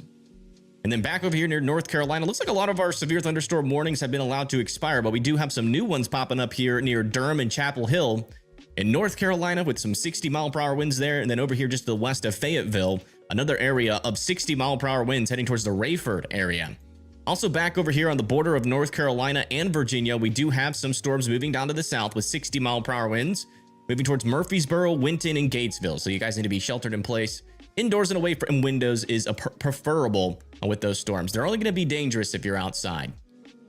Yeah, that's the latest on all of our severe thunderstorm warnings right now. Also over here near Morris, still have 1-inch hail, 60-mile-per-hour winds, and a lot of rain is still falling in this general vicinity. I'm getting a little bit more concerned over there near Morris. Yeah, and we do have a flash flood warning, and it's been issued out over here, and even a flash flood report. Multiple roads underwater in Alberta reported via Stevens County Dispatch. So we are getting some indications here that some water is rising in the Alberta area, and unfortunately for Alberta and Morris, there's a lot more rain to come. That could get very dangerous in terms of fast-moving water over there. So make sure you guys are aware. Still not really seeing many damage reports back over there associated with our line of storms, so it must not be overly powerful. Latest scan over here near Watertown, South Dakota, where we still have an area of some pretty decent rotation. Decent little RFD. It is now surging into our mesocyclone. So this thing's going to produce. It's going to produce here shortly. It is starting to get quite rain wrapped at the moment. Listen in. We got a lot of chasers. Looks like Pagey Tornadoes actually in the rain and maybe even in the hail right now. And there's 2-inch hail inside of here. Sounds like golf balls. Yeah, they're getting golf balls, they say. Let me turn on their volume just a tad there. A little bit loud.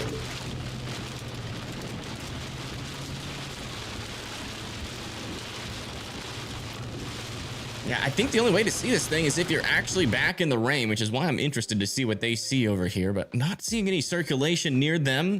Be some stronger winds. Let's check into Storm Runner Media. They're repositioning. And it looks like Tanner Charles's service is struggling here a little bit. Yeah, all of our storm chasers are here near the Watertown area, And yeah, you can see that RFD is still increasing in speed here south of our circulation. So there's where our tornado would form here near the Highway 29 area. And that is going to be coming over the highway here shortly near Kransberg in just a minute. So again, this storm is starting to surge. Also, it's actually starting to move a little bit more here. One of the things that's interesting about it, though, it does seem to be kind of outrunning that outflow boundary a little bit. Okay, looks like Tanner Charles is back. Looking back at our tornado warned circulation. Let's listen in. Hey, thank you, Wendy, for sending 5 gifted memberships. Thank you so much. If you guys get a gifted membership from Wendy, make sure you're thanking her. Thank you, thank you. Looks like it's wrapping up again. It's trying to. Question is if we're going to be able to even see this thing, as it is getting increasingly by the minute more rain wrapped. But you can still kind of see back in there. This is Tanner Charles. He's live on YouTube. All right, time to go. All right, doesn't appear to be anything. Yeah, he doesn't see anything on the ground right now, he says. I do want to go back over to Stormrunner Media and listen in to their radar or to their radio. See what people are reporting. Also got another storm developing back over here near Ravello and Marietta. That might eventually produce some strong winds and maybe some large hail.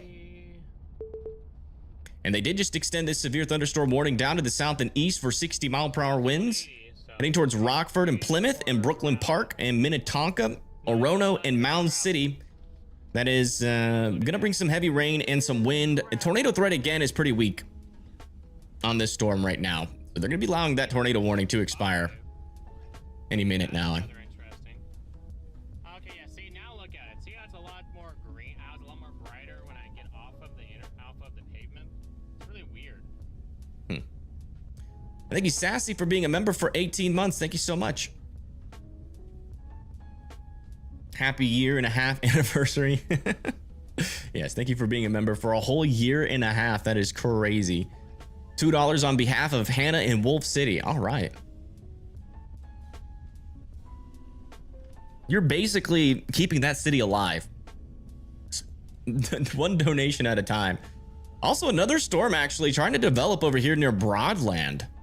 Look at this. It's pretty close to that outflow boundary. I wonder if that one will maybe try to become some sort of tornado risk as well. I'll have to maybe monitor that storm a little bit.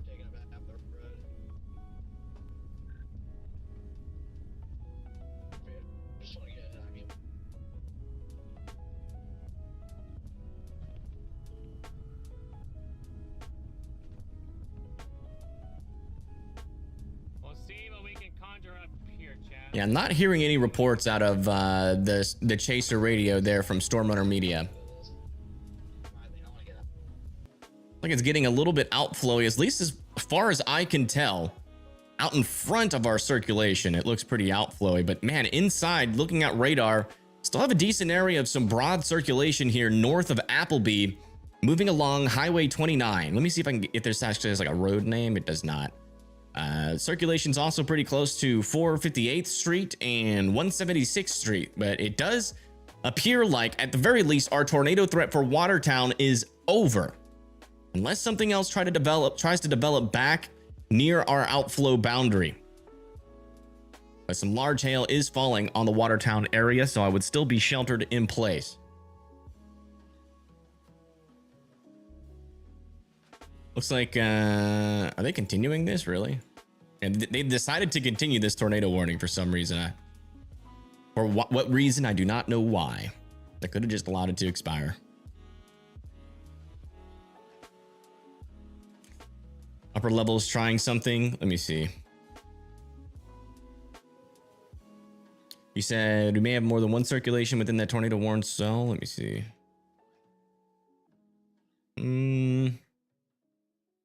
I mean, that would be anti-cyclonic down here, I believe.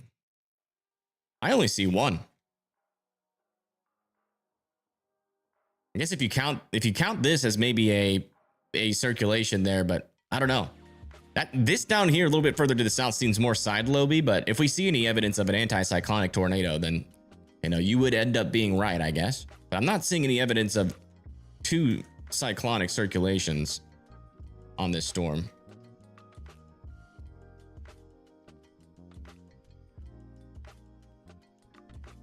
Thank goodness the Gentlemen's Club is safe. Oh my goodness.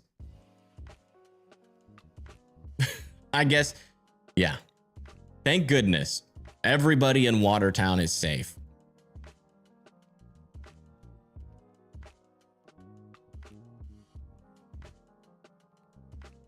All right, golf ball sized hail is now on this storm. So they did downgrade it a little bit. And our latest scan here still have a pretty decent RFD near the Appleby area. And still some broad circulation. That hasn't fully wrapped back up just yet. Let's come back over here to Paigey. She seems like she and Bryce might be getting a decent look at this circulation again.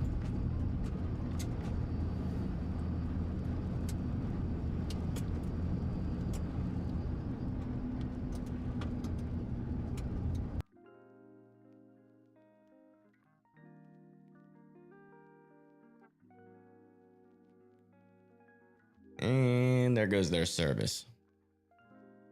Henry Charles is trying to get ahead of it, and I think so is Garrett. Thank you, Alphany, for the Oh yeah, there we go. chat.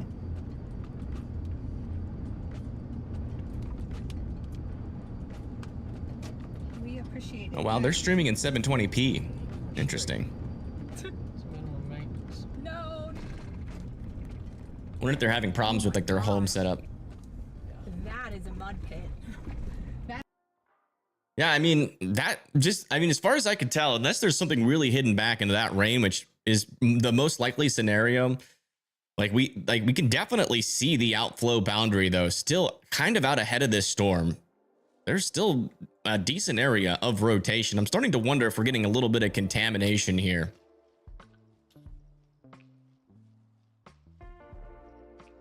But that circulation goes all the way up, so it's possible that is legitimate. Just unfortunately not going to really be able to get a good view of it, unfortunately, from our storm chasers, as it is still rain wrapped. And it probably will stay rain wrapped for a while.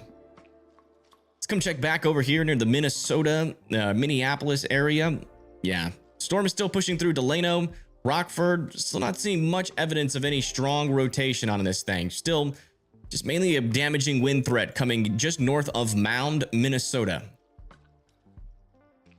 And looks like they have officially issued their first severe thunderstorm warning for this portion of the storm now. That's going to be for Madison, Cerro Gordo, Dawson, Milan, Watson, Montevideo, and Providence and Boyd. All need to be indoors and away from windows. We're talking about 1-inch hail, 60-mile-per-hour winds. Also wouldn't surprise me if some of these storms over here near Miller that go down into Nebraska could eventually get severe warned as well. Also, we just got a new considerable severe thunderstorm warning on our storm near Watertown. They have upped this storm's threat back up to 2-inch hail and are now putting 70-mile-per-hour winds on it. So looks like those winds are escalating a little bit. And as far as I can tell, the strongest winds are probably in the RFD of our storm. Potentially 2 anticyclonic circulations on the southern side there.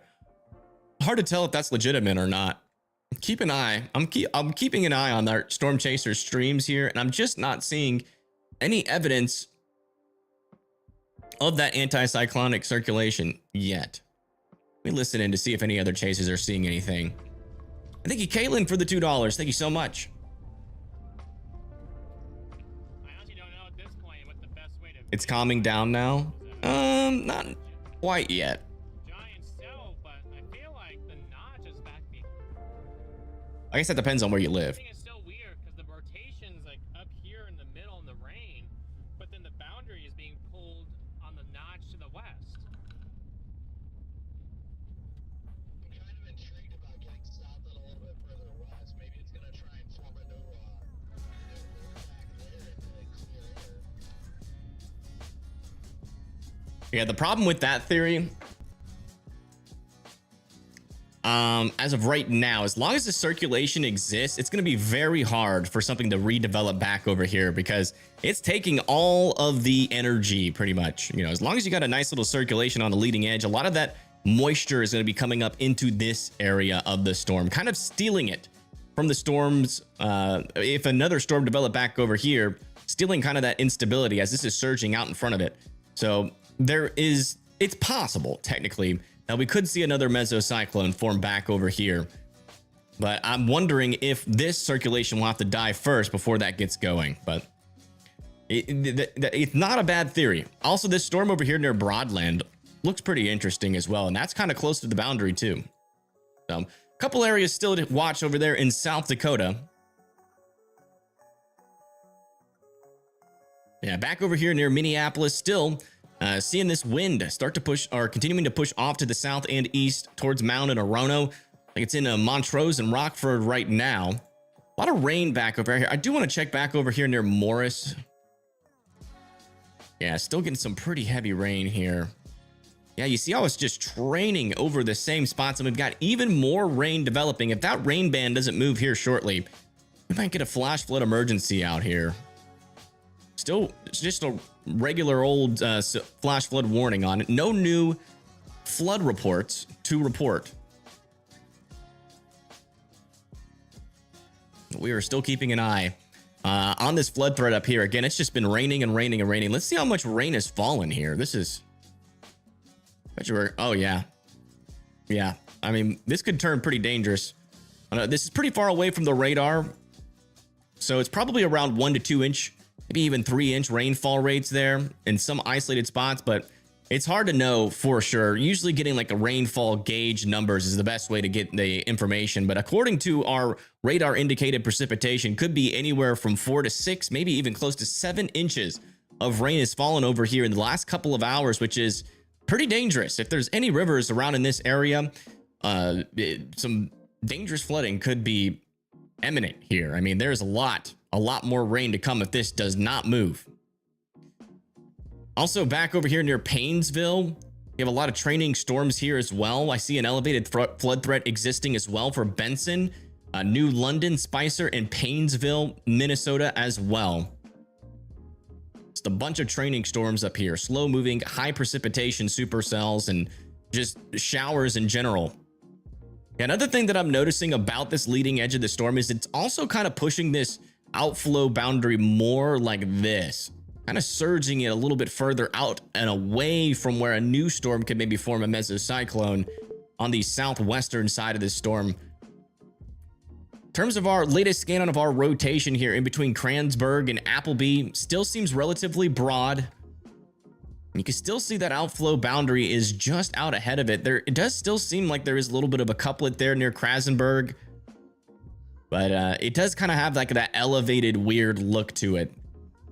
Like there's definitely some contamination in there. I don't think the rotation is nearly that strong, but still got to keep an eye on that. But yeah, that's the latest. Let's come back over and check in on some of our other severe thunderstorm warnings like this one. And it's just about to make it into Donaldson, still with some 60-mile-per-hour winds. Back over here near North Carolina in Chapel Hill near Fayetteville, we have 60-mile-per-hour winds. Rayford, about to get hit by that. Near Seven Lakes, 60-mile-per-hour winds are coming your way as these storms develop and move down to the south and east. Then we got these storms over here near Chapel Hill that are still pushing down to the south and east with those 60-mile-per-hour winds. Still on the border of North Carolina and Virginia, but now officially pushed into North Carolina. Still have an area of some stronger winds heading into Murfreesboro, Winton, and Gatesville. And further to the west and east of that area, we have a couple of special weather statements here for 40-mile-per-hour winds heading towards Roanoke Rapids and Elizabeth City. Other than that, that's pretty much it. Unless you live up there in Canada, where I want to check back over here in Canada again. That storm looks crazy. Yeah, look at that. I mean, this is probably a full-blown derecho here in the Canada, Ontario Providence here with what appears to be QLCS circulations all the way down the southern side with a couple of maybe more discrete circulations, like one here. That one doesn't look legitimate, but one potentially back over here and over here and over here. Lots of rotating thunderstorms still in the Canadian Ontario Providence here. And what appears to be a full-on derecho happening going into Ignis. Probably winds up to 80 miles per hour possible with that, maybe even higher.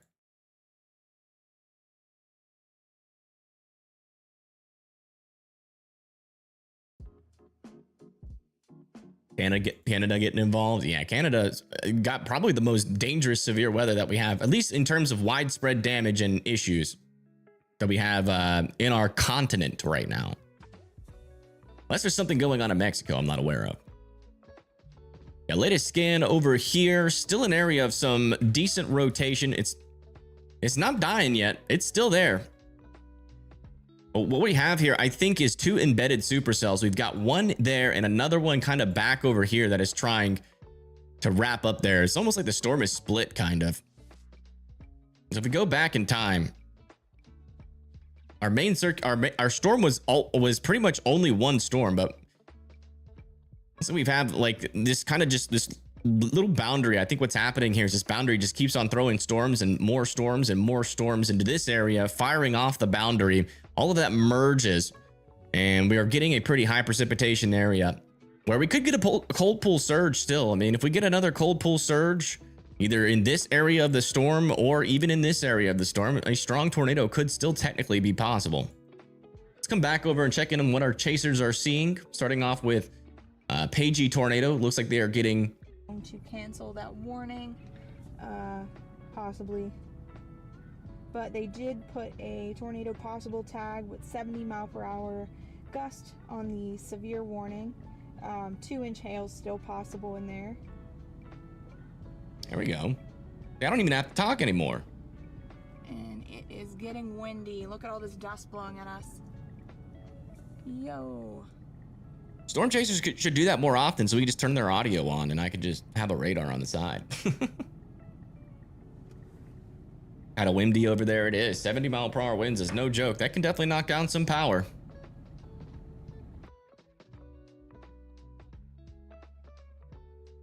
All right, let's see what Storm Runner Media is reporting. All this, and then you got the Jamestown, Enderlin stuff.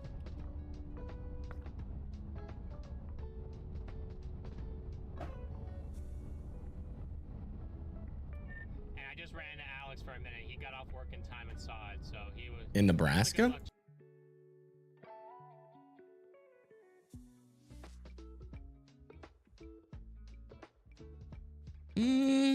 Not as favorable. There is a boundary though. Maybe a landspout threat or maybe even a supercellular tornado threat, but it looks odd. That circulation's back over here. I would assume the meso would be like back here. But yeah, maybe something to watch out for. This is in Nebraska, just south of Valentine. Maybe this is moving. Yeah, you got storms firing off a boundary. Maybe you could get like a land spout or maybe even a supercell try to develop and then latch onto the boundary and produce just like a plain old regular tornado. I'll definitely come in and check on that. Wouldn't be surprised if that maybe try to do something sneaky in an area of locally favorable vorticity. It looks like they did allow our tornado warning in Minnesota to expire. Is good news.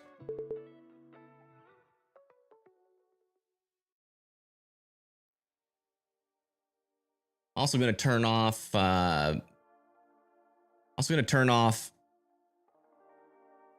Tanner Charles just for the moment. We'll bring him back up if, you know, we get another tornado try to develop, just to save a wee bit of money.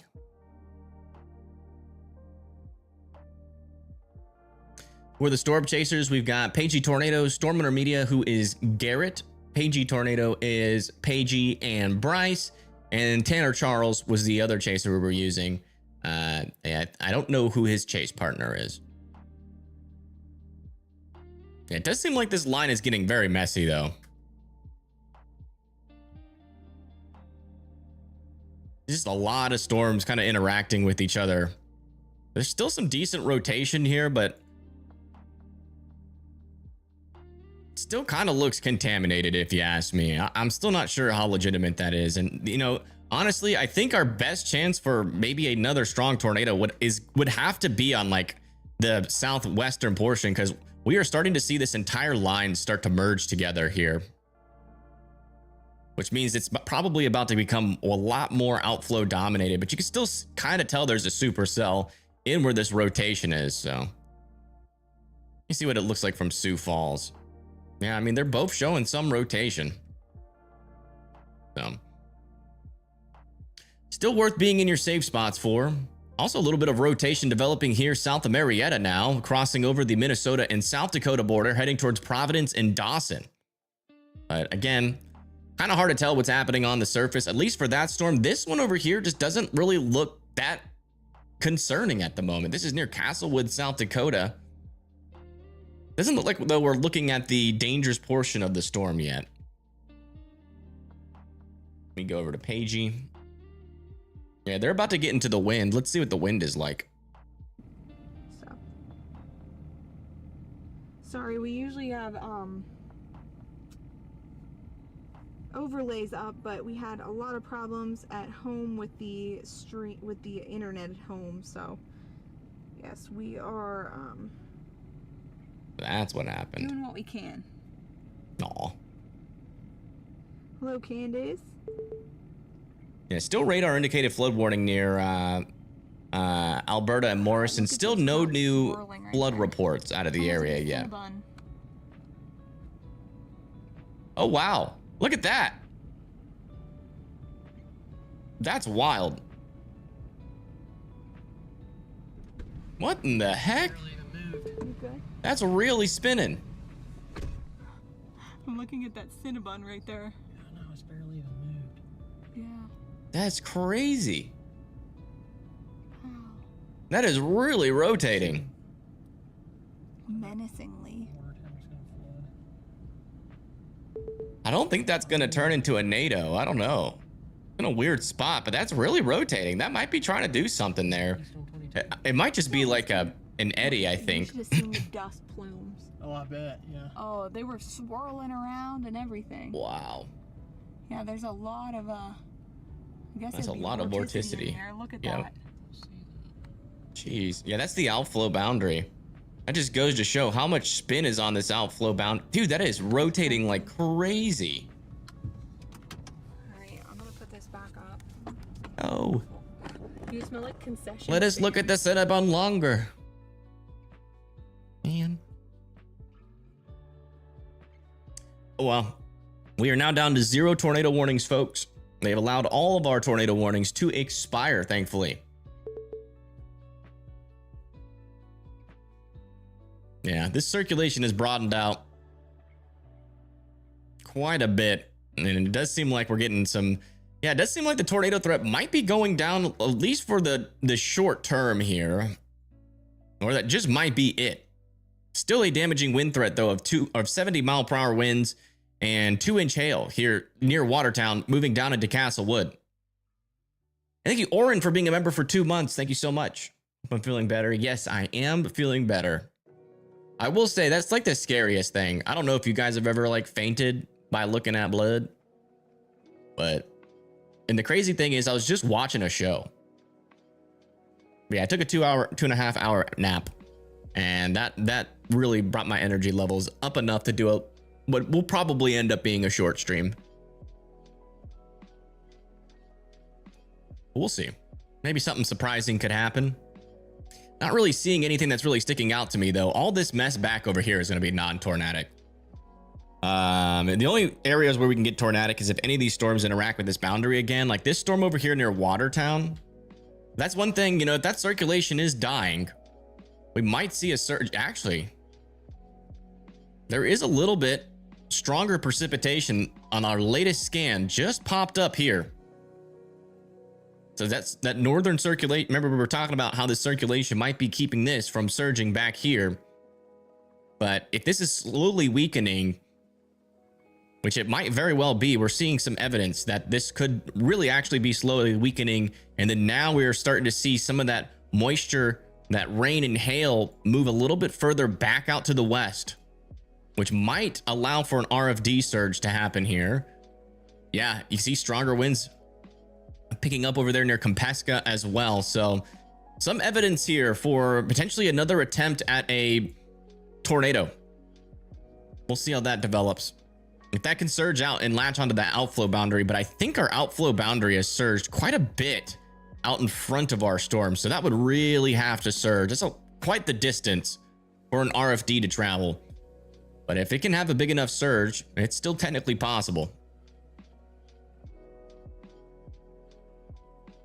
You just got a storm report from Colington County Public Safety of a downed tree on power lines on a house catching fire. Wow. What state is that? Man, still a lot of rain falling over here near Alberta. Yeah, that's just not moving. This is actually a pretty dang dangerous situation unfolding over here near Chiquillo in Alberta and Morris. I could totally see a flash flood emergency happening there, unfortunately. As it's just been nonstop. Still no escalation yet of our flash flood warning and no new flood reports, but man, that is a lot of rain and there's a lot more coming. Got this little stalled boundary here that just keeps forming storm after storm, and these rainfall rates are high. We're talking about 1 to 3 inch rainfall rates. We had a heat index of 109 today. Oh my goodness. That's too much. Was from Colington, South Dakota. Okay, thank you.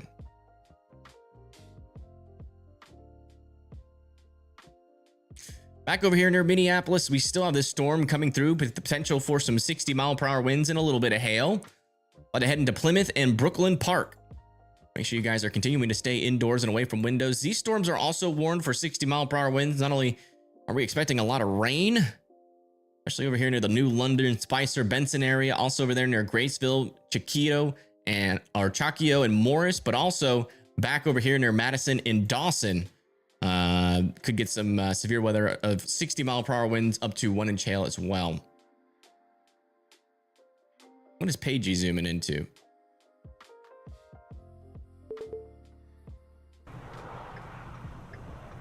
Yeah, that storm looks pretty elevated.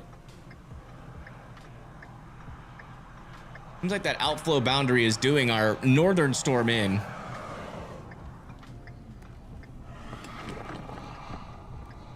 Heat index in Minnesota hit 107. Ugh. Yeah. You guys aren't used to that, are you? That is hot, hot. Yeah, the heat indexes are about to go high again here in Alabama. I am not looking forward to it. But we do have, if we come over here, a little bit of some good news on our 6 to 10 day outlook for temperatures. See if I can pull that up. Look at that. Blues, baby. It's going to be below average for a lot of the United States. That's good. Very good news. But then as we get into the 8 to 14 day range, it might heat back up again. But yeah, some relief is on the way, baby.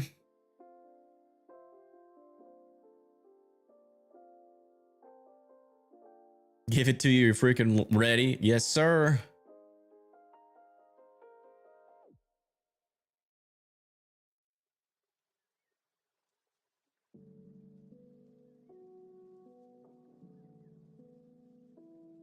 It's pronounced Chiquillo. Oh. Thanks for letting me know. Yeah, still a little area of what appears to be some side lobe contamination there. Still kind of hard to determine. Yeah, from our closest radar, that is just an outflow boundary and is very broad circulation right now. Still keeping an eye on this portion of the storm over here near Hazleton. Our outflow boundary actually is right here. It also could be as far out as Castlewood, but if the storm can surge to about this point, it might be able to tap into a little bit more vorticity. Let me see where Storm Runner Media is. It looks like they're closer. Yeah. So they're over here near where if we do get a new surge, they can get another tornado. Tornado is down. Yes. Ah, boy.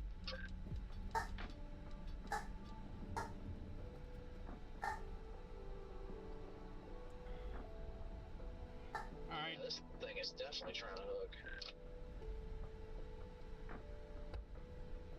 Inflow is rocking in there. Oh yeah, inflow is freaking surging hard. That's not good. Wait, what is that dust in front of you?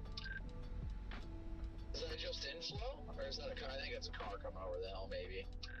That was a truck that passed me, but no, it's showing these little like nipples and little needles that are trying to come out over here on little funnel like features.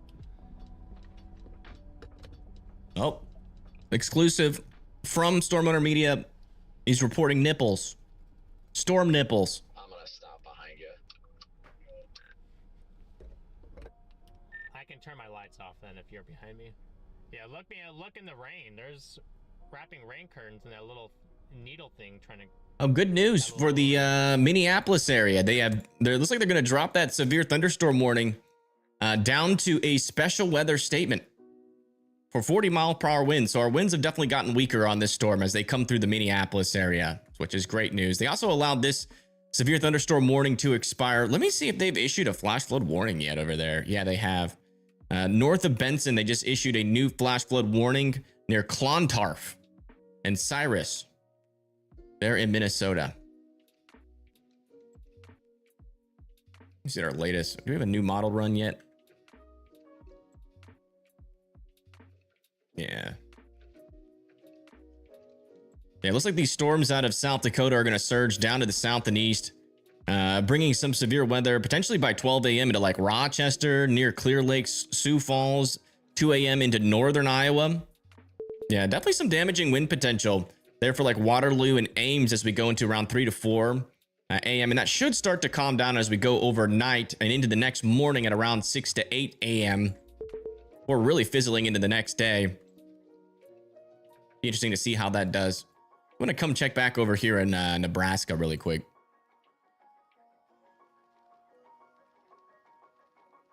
A little something over here near Dodds Lake. Is that cyclonic? It is.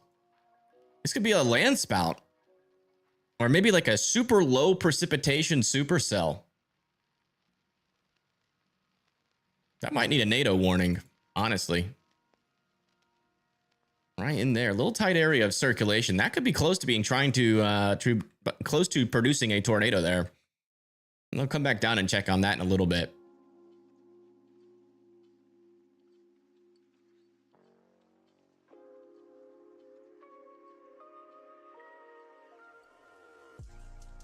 Yeah, let me check on that. Fusion. Oh, yeah. Wow. That is crazy. There's over 100,000 power outages here in Virginia. The heck? Was the storms really that strong in Virginia today?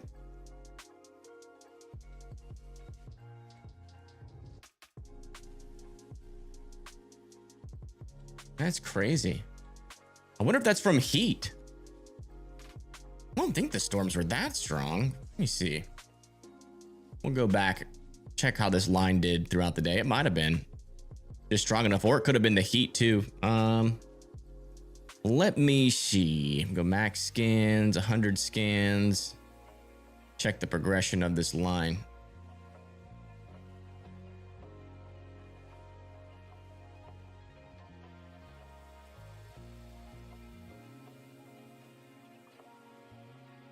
I mean, yeah, I mean, the storms were never warned really over 60-mile-per-hour winds. Maybe there was some isolated times where they got a little bit stronger than what the warning said. Could also be a little bit heat related as well, but that's a lot of power outages for not that strong of a storm. You don't typically see that with just little 60-mile-per-hour wind line of storms.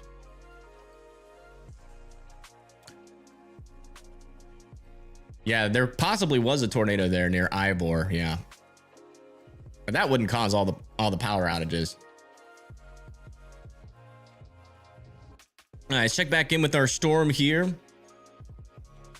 Yeah, still not a whole lot of evidence. We did have a little bit of some stronger winds in there. There's definitely some stronger inflow in our storm now. Definitely some stronger inflow.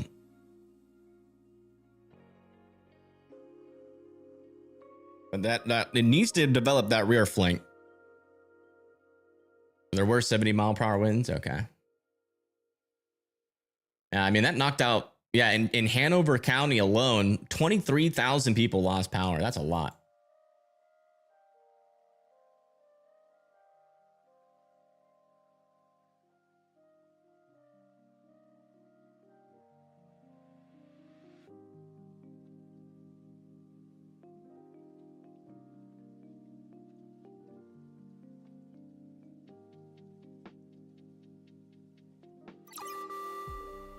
A new tornado warning has been issued. New tornado warning. Where you're at? In Nebraska. Oh, on this guy. Yeah. This is observed. So wow, yeah. That did produce a tornado near Dodds Lake. Thankfully, this is pretty much in the middle of nowhere, but yeah, there's your tornado right there, just north of Conterra. They're saying this is observed and on the ground. That was, yeah, weather spotters confirmed tornado there.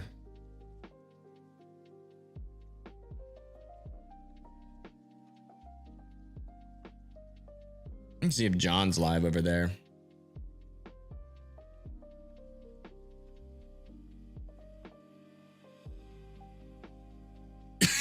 What about Freddy? Surprised Freddy's not out today.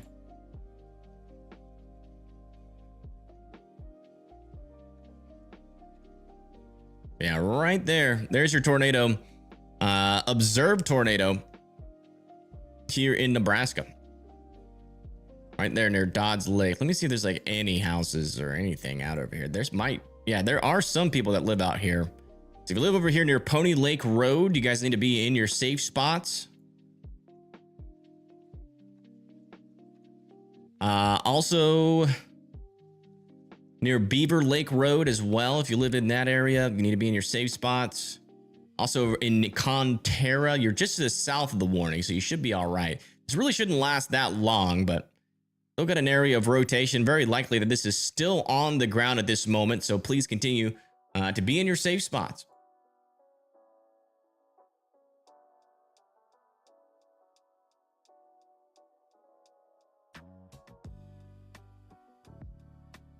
Madison, Minnesota, sure. Like back over here, right? Yeah, all this is like side lobe. Let me check from this radar. Yeah, I guess that could be something there. Unfortunately, we're just super far away. Yeah, from this radar as well. See some rotation back in there. It doesn't even show up at all from the KFSD at all. That just might be some side lobe there. It's kind of hard to tell. It would surprise me if that was actual legitimate rotation. Come back over here to Storm Runner Media. They're right near where this thing would develop a new tornado if it can.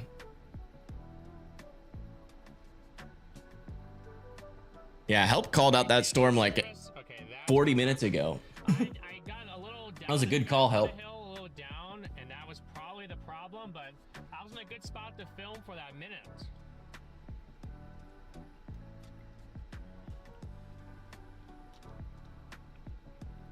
But that's kind of disappointing because that really hurt.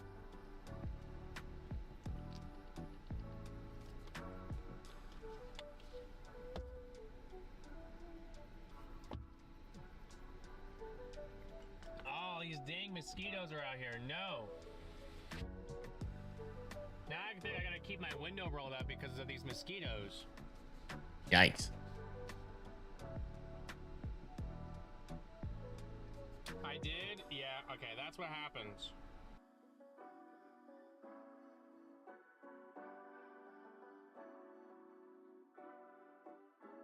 Yeah, Gary, please don't spam in the chat. You have been warned.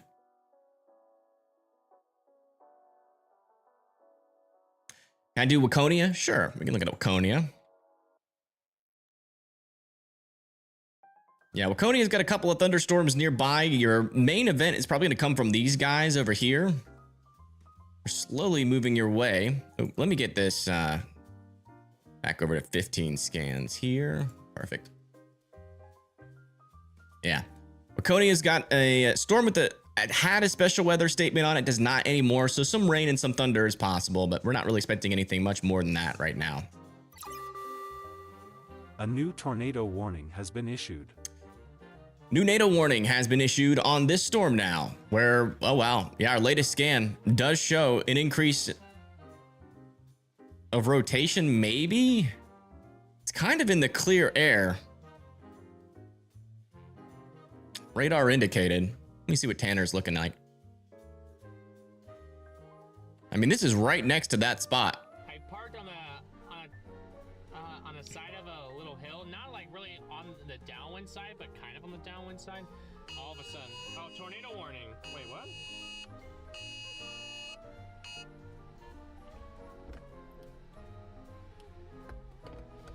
Yeah, Storm Winter Media is right next to that area of rotation. I'm not seeing it. Tornado warned us. But it is trying to surge towards that outflow boundary.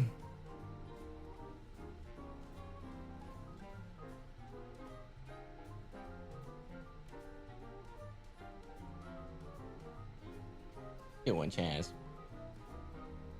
All right, let me get Chaz some food real quick before this thing tries to drop.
Not seeing.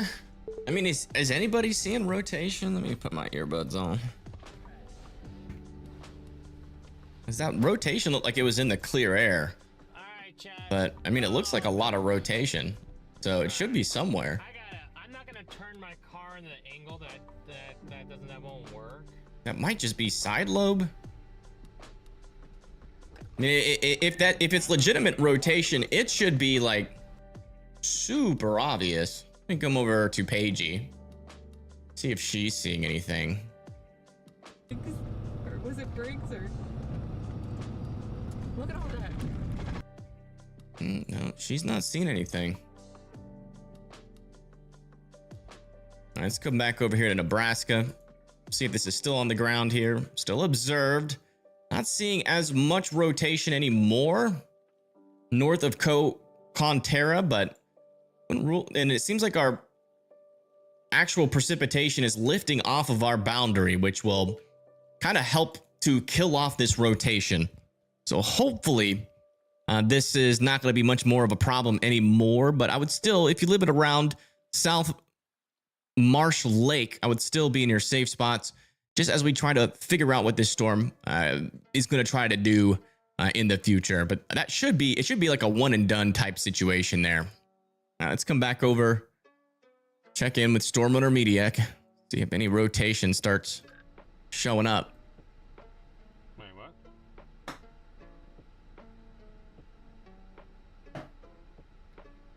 Oh, on the right side of the screen, that's definitely rotation. Top right. Well, let me. You see that's wrapping up there? That's pretty rapid.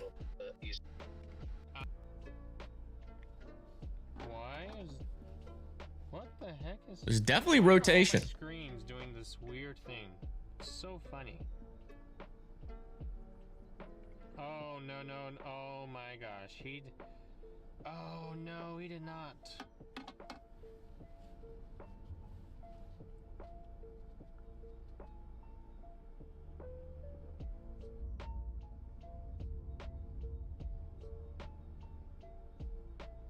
You can really see that motion on the storm.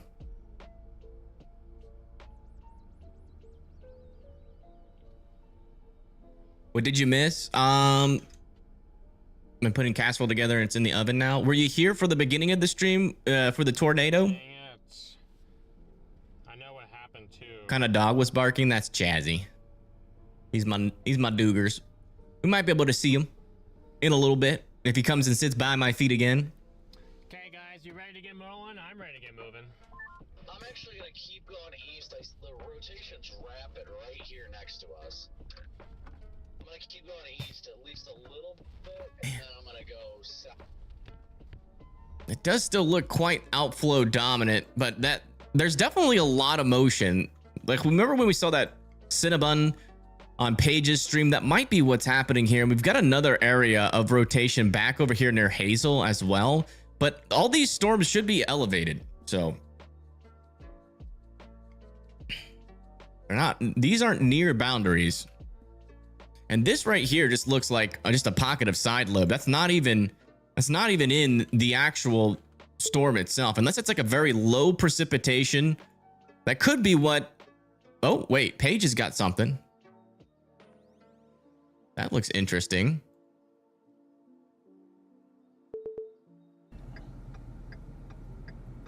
We needed to find some warm air to pull into it. Mm-hmm.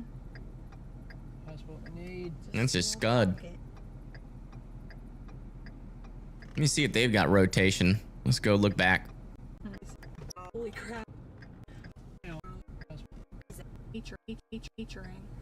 Yeah, it's interesting. I don't think that's a funnel though. Well, it might be.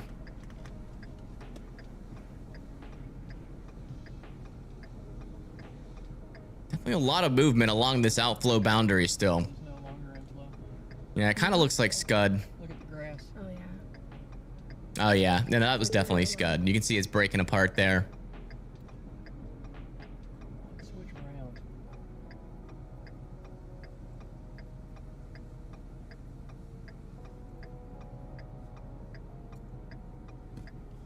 Yeah, all that precipitation in the back, that is like where the storm is, and then right along the outflow boundary, I think we're getting like these little eddies that are forming on the leading edge of our outflow boundary, but Big gust of warm. Like it's right here. Yeah. it's looking interesting again back in there. Better there for a second. Yep. They're saying there's a big gust of warm, which means they just got a big old inflow. Really good notch. I know.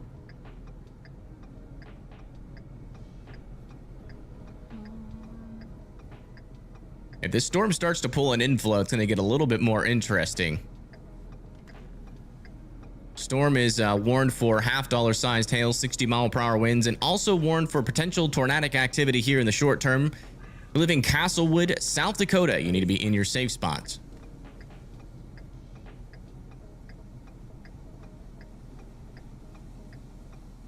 That's pulling That's in. pulling straight back in now. There's that way. Yep, I'm watching it over there. It felt warm too. That gust.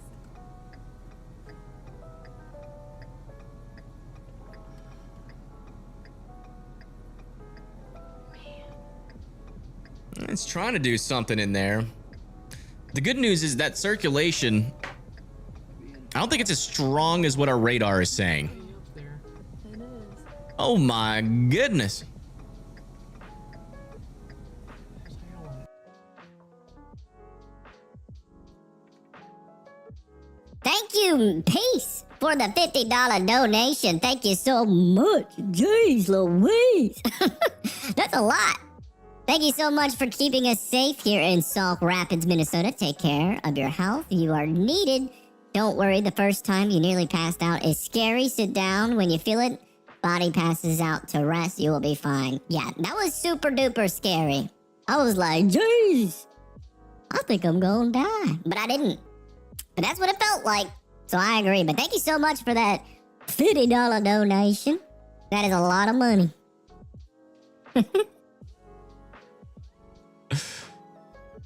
Thank you. All jokes aside, that was very generous of you. I mean, there's definitely a little something back up in here. That's close to the precipitation. That could be hail wrapping around this storm, or it could be a tornado trying to form. We're still watching it like a hawk.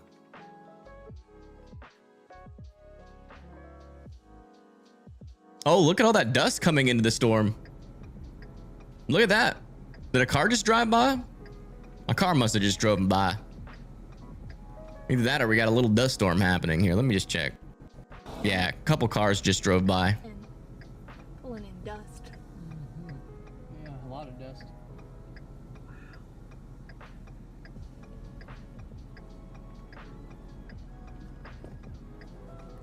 Oh, you thought I had a ride bot for a second? That's funny.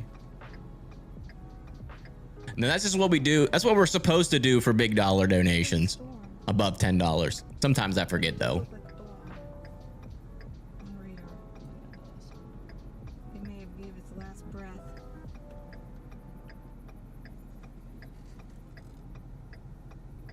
See that? That's what this is trying. It's pulling an outflow into it, but it's still trying to push it out at the same time. Do want to note briefly here, the storm near Dawson is looking a little bit interesting. It's weird though, because got a lot of different views of this storm here. Actually, never mind. It was looking interesting from a farther away radar, I think. Yeah, we were looking at, I was looking at it from this one. Which one was that? No, it was this one. Yeah, this one it looks interesting on. But that's just a mid-level circulation. Yeah, I think this right here is just, I'm pretty sure, you know, we definitely still have a lot of vorticity along our outflow boundary, which is what we were watching on Pages and Stormrunner Media's stream. But I don't think this area of rotation is legitimate. Like in terms, or at least as far as I can tell for now. Because how it started off, we should have had like a NATO on the ground. Like right here, that would technically support a debris signature if that was 100% legitimate. I do think we have rotation here though. I just don't think it's as strong as being indicated here. Probably some hail getting flung around on around that mesocyclone. Sent a video from Virginia. We can see why the power went out. Ooh, okay.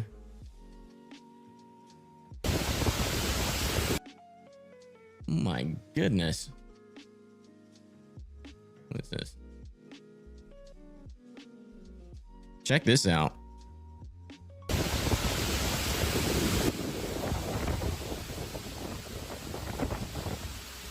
Just near Hanover, Virginia. That is scary. I would not be outside with all them big freaking trees next to me.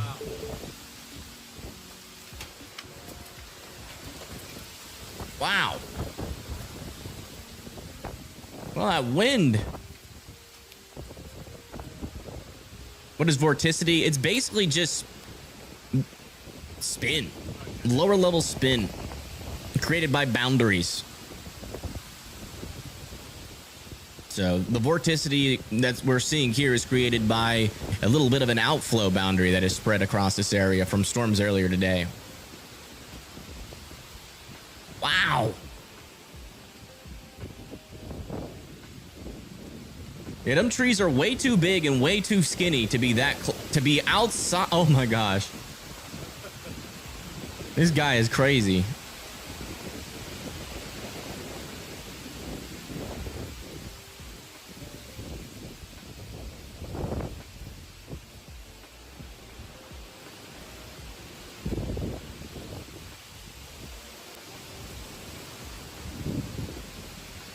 It's about a 2-minute long video. I just want to see if it escalates even further. Because the rain's not even there yet. Oh yeah, look at all those little tree limbs. Yeah, this dude's officially crazy.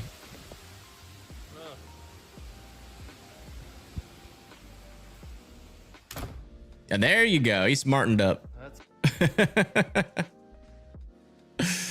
Jeez Louise. Hold on, we could do the hold on. We can go back to that.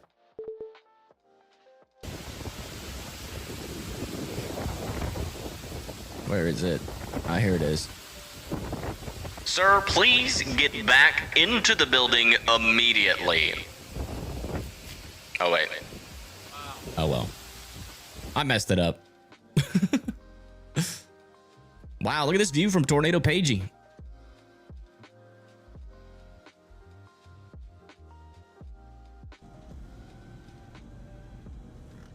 Yeah, Minneapolis is fine. You have a severe thunderstorm warning in Minneapolis for 60-mile-per-hour winds, but as long as you're indoors and away from windows, you will be okay. It is all connected. Just be inside. If you're not inside, you're gonna have some problems, like that guy just had.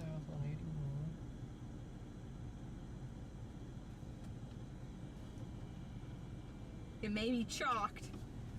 Does look kind Probably of if you're chalked. listening, I used your word.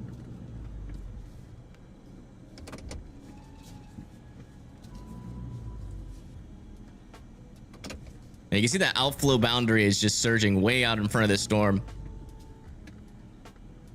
Not really the look of a very tornadic storm. Yeah, and they just let that. Let me see what's going back on over here near Nebraska.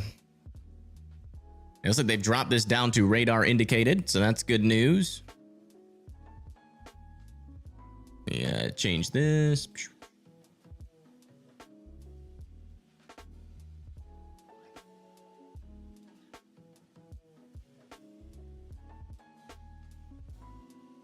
This is now our only tornado warning.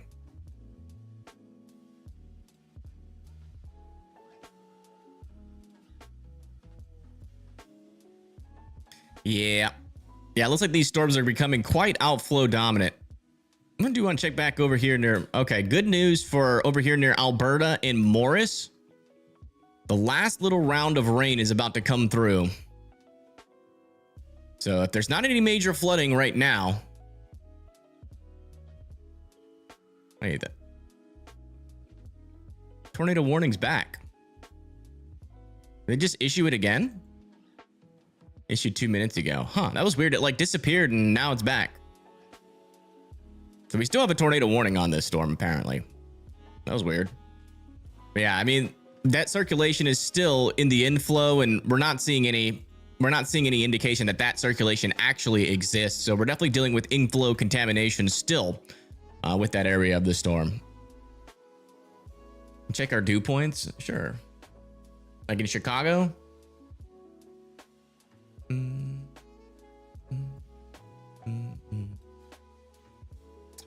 You guys are sitting around 75 to 72 degree dew points. It looks like 75 dew points for Chicago. 84 over 75.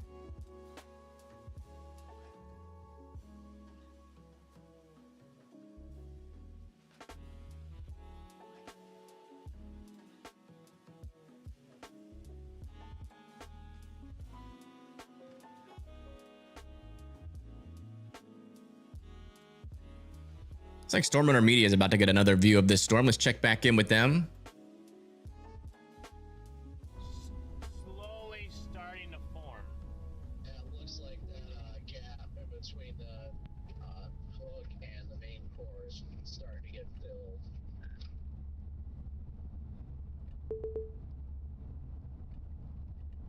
We're definitely getting very linear here. You're getting what early? Yeah, it's gonna keep going up. Yeah. Especially tomorrow, if this storm just like kind of completely evaporates, but there's still a lot of moisture left behind by it, you guys' dew points might be kind of elevated tomorrow. No rain forms. So muggy, southwest of Chicago and Kankakee County. We've had very little rain in all the soupy air. Wow. Yeah, storms are becoming quite outflow dominant and linear. Yes. I'm just gonna keep on going south, guys, until we get a clear vantage point. I'm hoping on this 22 that there's gonna be something. That might be it. Let me look at our environment for our storms.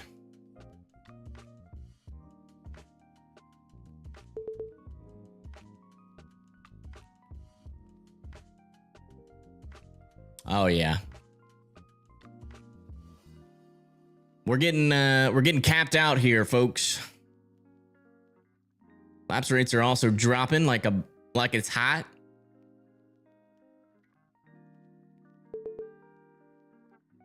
Still have a decent SIG-TOR parameter, but our storms are becoming outflow dominant, which means they won't be able to tap into that environment.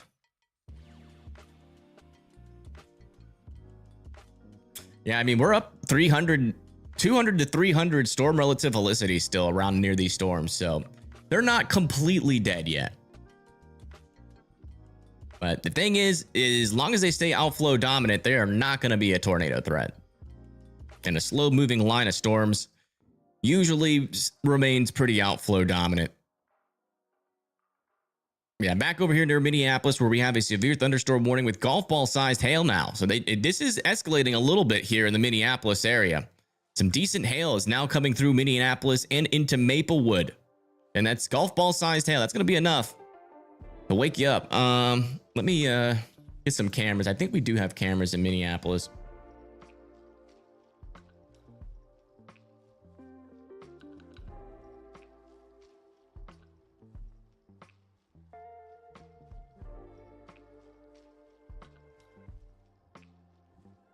Oops, I did it wrong.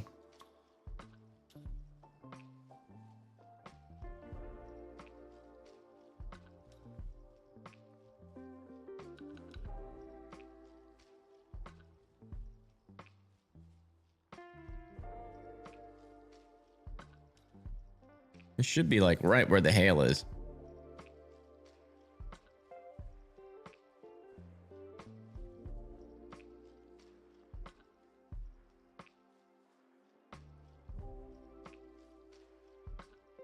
Wow, look at Paige's view. Or no, Stormrunner, this is Stormrunner Media's view.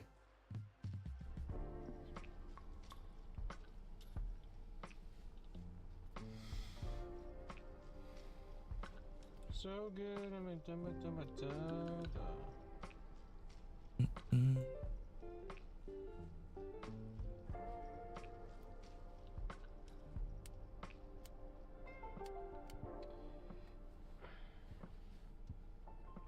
Yeah, it's pretty crazy. We've been live for like 3 hours, and this storm started near Watertown. Alright, chat, now I can find And it's now only like 5 miles south of Watertown. Like this storm has only moved like 10 miles in like the last 3 hours.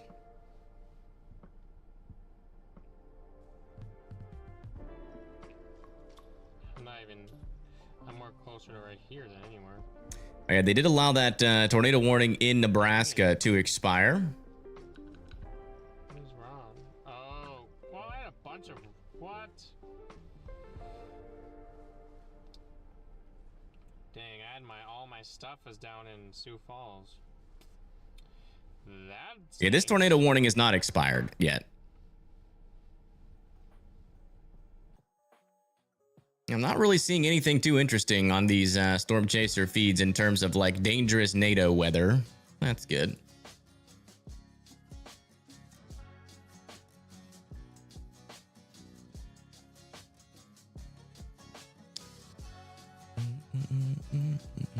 Let me see how fast this line of storms is moving here. Yeah, it should surge down to the south and east with the wind threat. We got 60-mile-per-hour winds about to come into Granite Falls, Clara City, and Raymond. That's over there near Clear Lake. 1.5-inch hail, 60-mile-per-hour winds heading down to the south.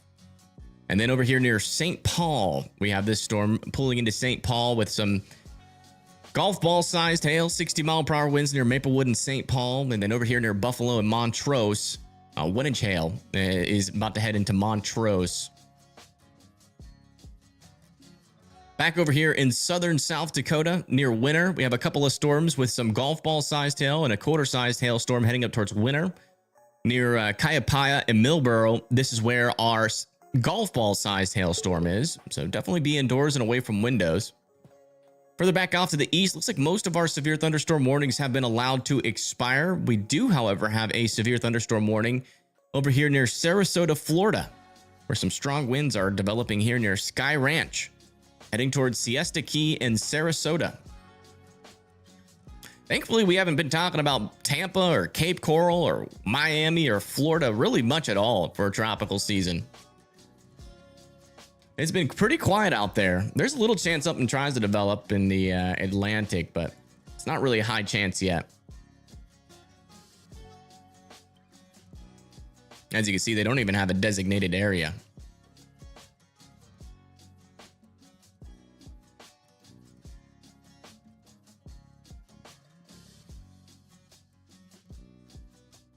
Just lost power. Okay, so we are getting reports of power outages now for people in chat. Let me check, see if that is showing up.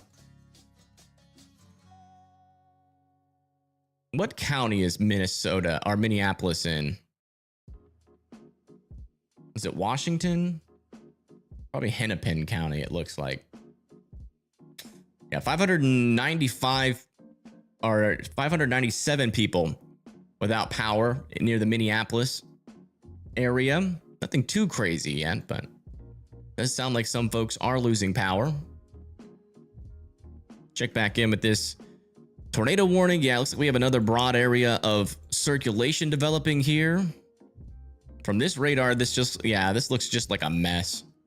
It's outflow dominant. I would assume they would drop this tornado warning as long as they are in contact with like chasers on the ground, because I mean, you can see pretty obviously here that our storm is quite outflow dominant.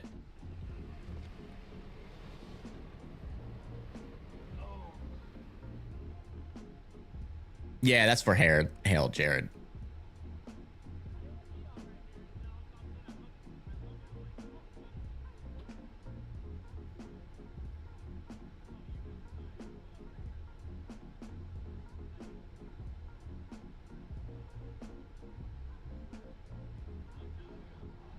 In the North Atlantic? There isn't an ROI in the North Atlantic.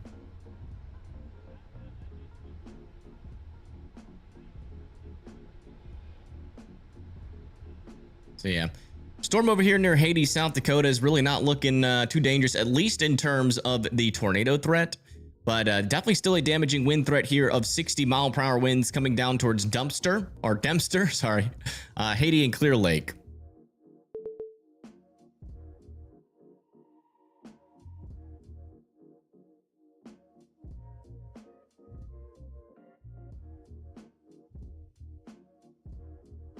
On a Minnesota camera, yeah, unfortunately, I'm a little bit behind on the stream because it always needs to be refreshed. Don't know why. Oh, wow. Hey, we got traffic developing here in Minneapolis.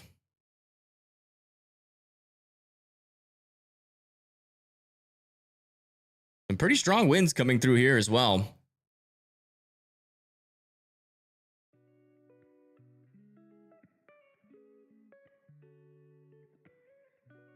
All's well in the South except for the freaking heat. Yes.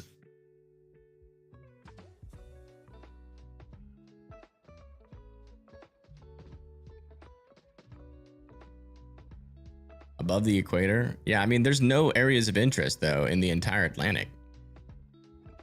Are you just talking about that signal that's been showing up? That weak signal?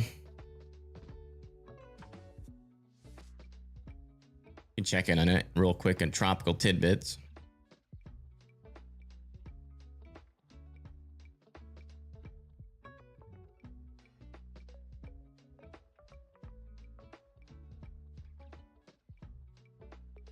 See what the signal's looking like now.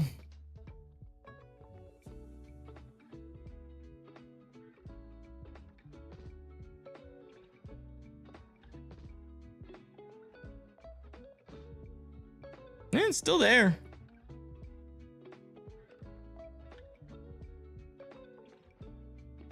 Still got a while before this thing even tries to form in the first place, but by around Wednesday or Thursday, could maybe have something try to develop. Then kind of move just to the north of the Caribbean. That's so far out. Potentially in 7 days. Definitely a signal there for something. Looks like that signal is back to looking a little bit stronger. Yeah, the GEFS though doesn't even form it in the first place. So it's a wishy-washy signal, it seems. Not really too much agreement across the board. Let's check the GEPS. Yeah, the GEPS really doesn't have much of a signal. Looks like it keeps it pretty weak. Oh, looks like our tornado warning in South Dakota has been allowed to expire. That's awesome.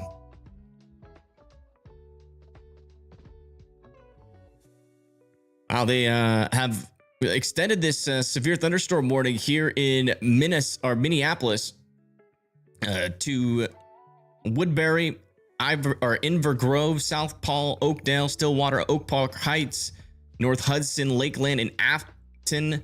That's going to be for still golf ball sized hail and 60-mile-per-hour winds as this moves into the Woodbury area. Let me go get a camera, maybe a little bit further to the east here, but we're definitely getting traffic because of this severe weather.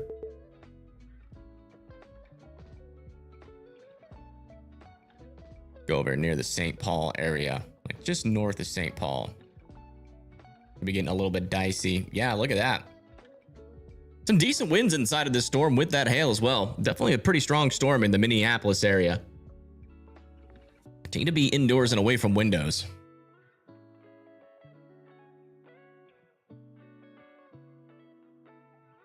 Yeah, now we are down to 0 tornado warnings again, and that might just be the case for the rest of the night.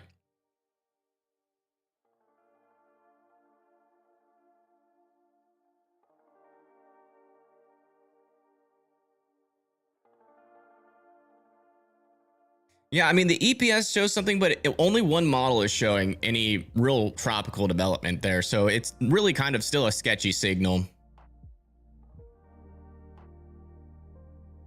But it's technically possible. I mean, I guess it doesn't surprise me that the National Hurricane Center hasn't issued an area of like a little yellow box or a little yellow thing, but they might maybe put a 10% out there if that signal stays on the EPS. I wonder what this storm looks like. I can't even see it.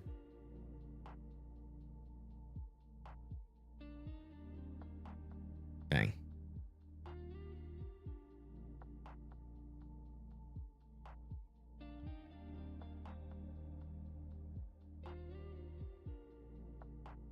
Oh, wow. Like things are picking up again on our camera. A lot of lightning too with this storm. Camera's starting to shake a little bit. And this camera is located in St. Paul, just north of St. Paul on 35 East. This is looking to the north. Some golf ball sized hail and 60-mile-per-hour winds are still expected with this storm as that moves. Hail core is about to move into Maplewood and Oakdale and landfall Minnesota. Marshall, Minnesota? Let me see where Marshall is.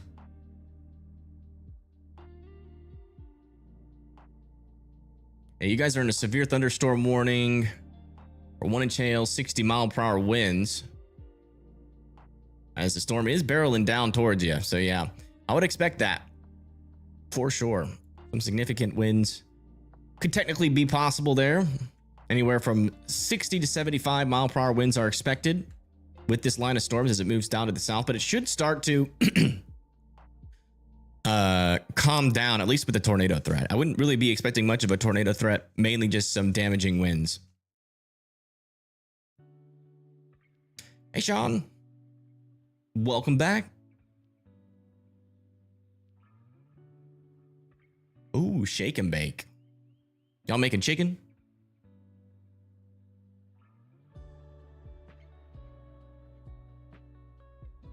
Oh, look, both of our storm chasers, our cameras are focusing on raindrops. Whoa, that's a cool view, actually.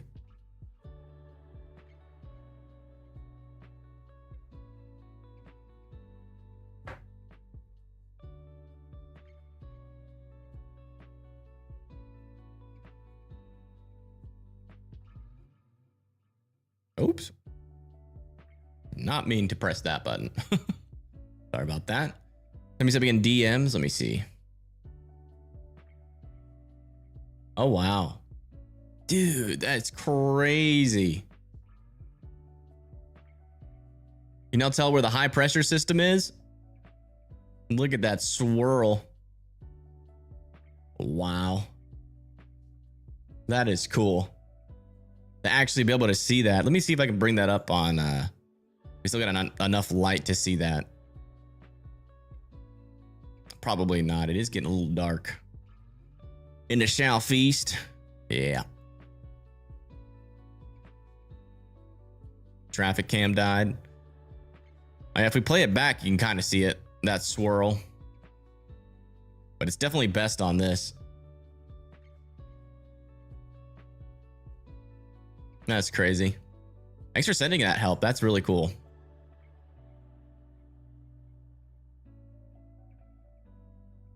Hopefully just rain in Winona tonight. Yeah, probably. Rain and thunder.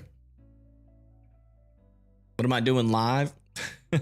I took a nap for like 2.5 hours and I feel pretty darn good.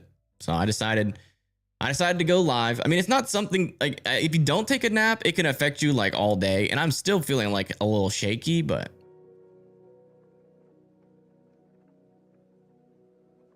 it looks like most of these cameras died along that road. Oh, wow. Maybe some flooding happening here. This camera's not working. And we're losing cameras, which means probably getting some power outages here in Minnesota and Minneapolis.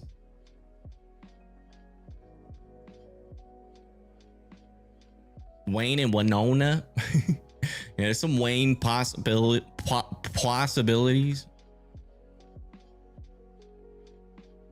Later on today. Yeah, this camera's not. Most of our cameras in the Minnesota area are not. And there's Winona. This should surge to the south. It's going to be a close call.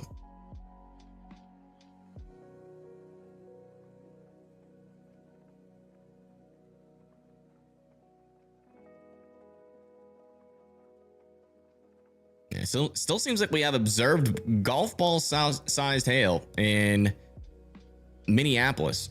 Let me try to go a little bit further east, out ahead of this storm. Maybe we can find a camera that works. There we go. Oh yeah, definitely some stronger winds. I wonder if like a little microburst happened here. Because most of the or at least a downburst, because most of the cameras just kind of fell apart. Yeah, definitely some pretty strong winds in the Minneapolis area still, but not weak. Here's a good camera.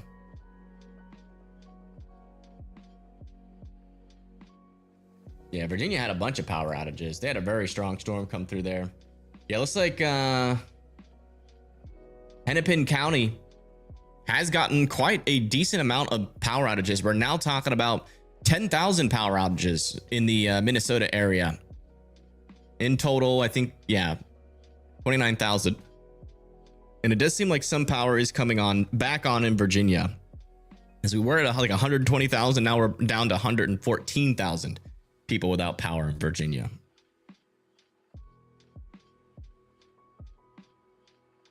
Ten storms on Twitter. Okay, I'll check it out. Oh, wow.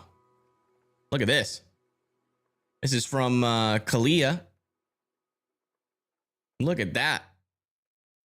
Big old shelf cloud. Very nice catch.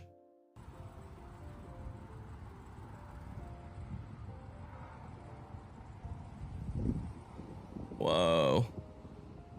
That is quite the storm. Thank you for sending that in.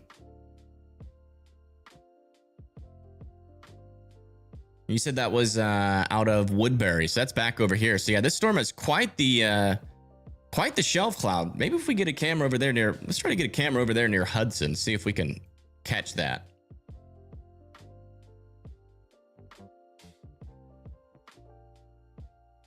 It's possible.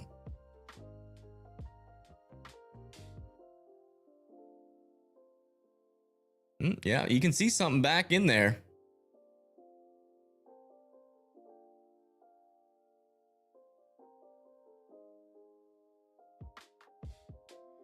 Oh, here we go. There's a shelf cloud.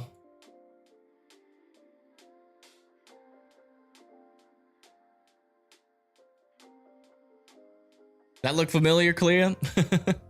Is this what it looked like for you?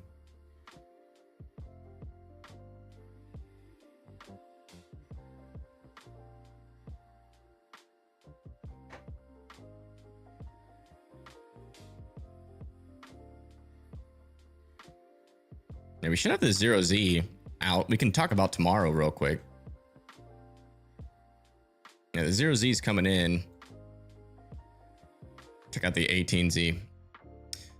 So, for tomorrow's severe weather risk, got a slight risk all the way from Montana down into kind of the same areas. So we're gonna have these storms fire up. They're gonna move down to the south, more into Iowa. This is an earlier run, which means these storms will probably be further south as well. I would imagine like more towards like Rochester and Sioux Falls because of how this storm, maybe even further to the south. In fact, today's storm going a little bit further to the south than forecasted might make this a little bit less. But yeah, I mean, there's some chances here for some severe winds again, back into Minnesota. Again, near like Clear Lake, starting at around 3 p.m. And then by 5 p.m., they're just to the west of Brooklyn Park, into Brooklyn Park in Minnesota, heading towards Rochester by 6 p.m. Maybe got to watch for like a storm like this that can become pretty close to the bottom edge of that outflow boundary. That could be another strong tornado threat there south of Clear Lake. Gonna watch out for that. Might have to be live again tomorrow. Let me see what our tornado threat is for this day.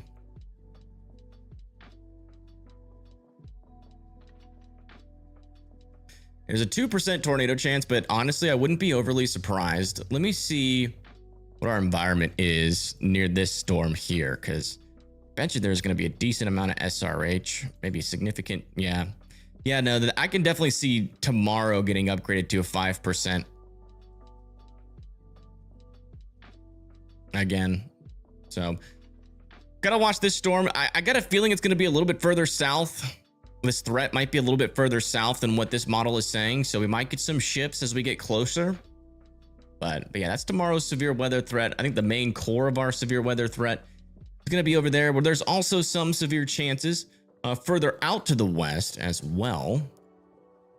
It's going to be over there near Montana. We could have some supercells develop and quickly fall apart by around 10 p.m.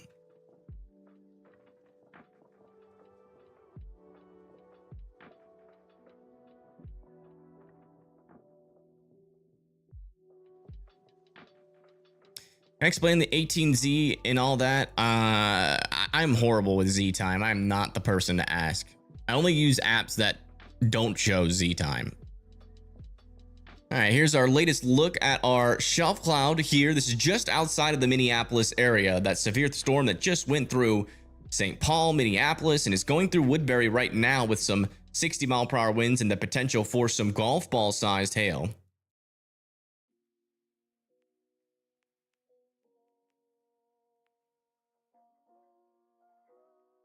Yeah, you can see a little shelf cloud back there. I think our tornado threat's pretty much done. Let's go check back over here. I mean, if we're going to get anything surprising, it's still going to come from this storm most likely. And there's a little area of rotation here, but I think that's likely that same kind of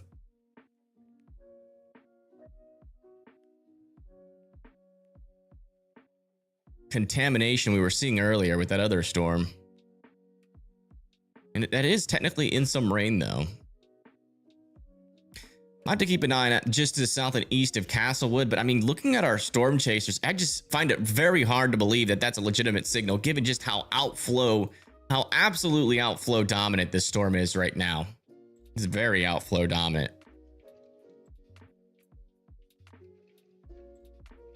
Hate Z time. There we go. We should make an anti-Z time group.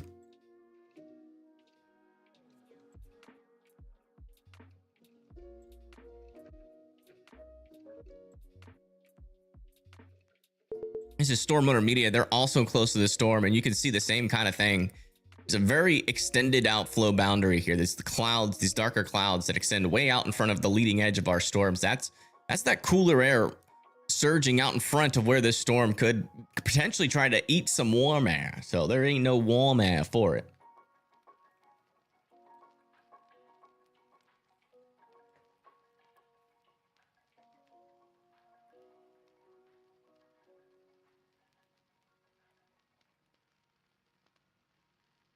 Yeah, I'm just never going to learn how to, I'm anti-Z time. Interesting about storm back over here near Chamberlain, South Dakota. What's that look like from this radar? Never mind. It's got some mid-level circulation on it.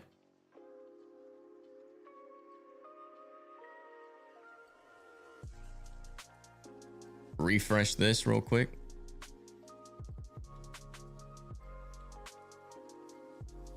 Shelf cloud is still approaching the Minnesota and Wisconsin border.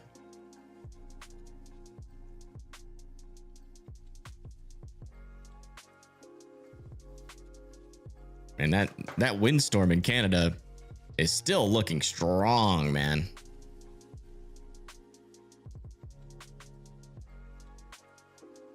Look at this. Oops. Oops. Oh, is that Chazzy? I wanna say hello to Chazzy.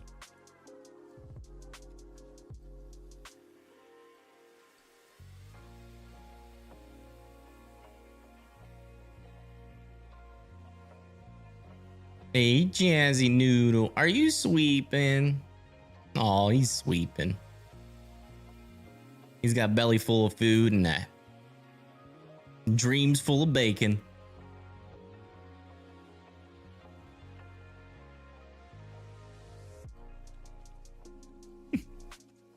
Little sweepy boy. Look at this storm in Canada, man. Talk about land hurricane. I mean, look how fast this thing has been surging as well. Just absolutely a chonker of a storm.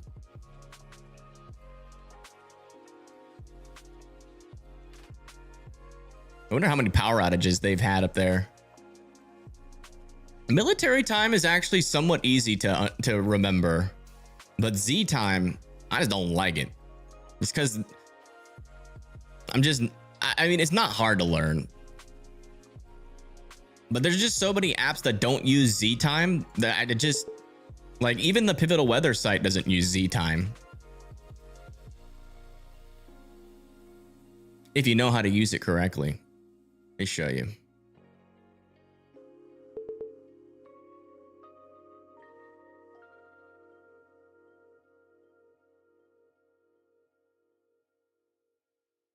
Did it show up?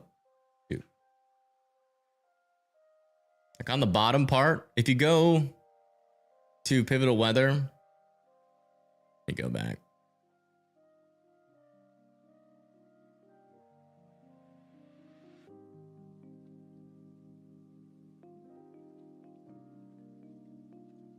You click on beta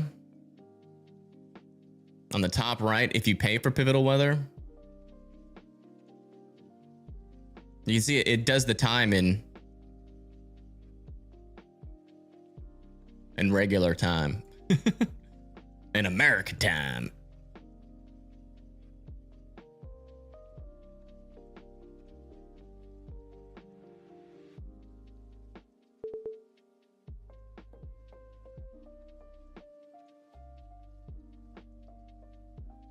Got a new severe thunderstorm warning issued over here near Montana, heading towards Sunburst. For 1-inch hail, 60-mile-per-hour winds, just on the Canadian-Montana border.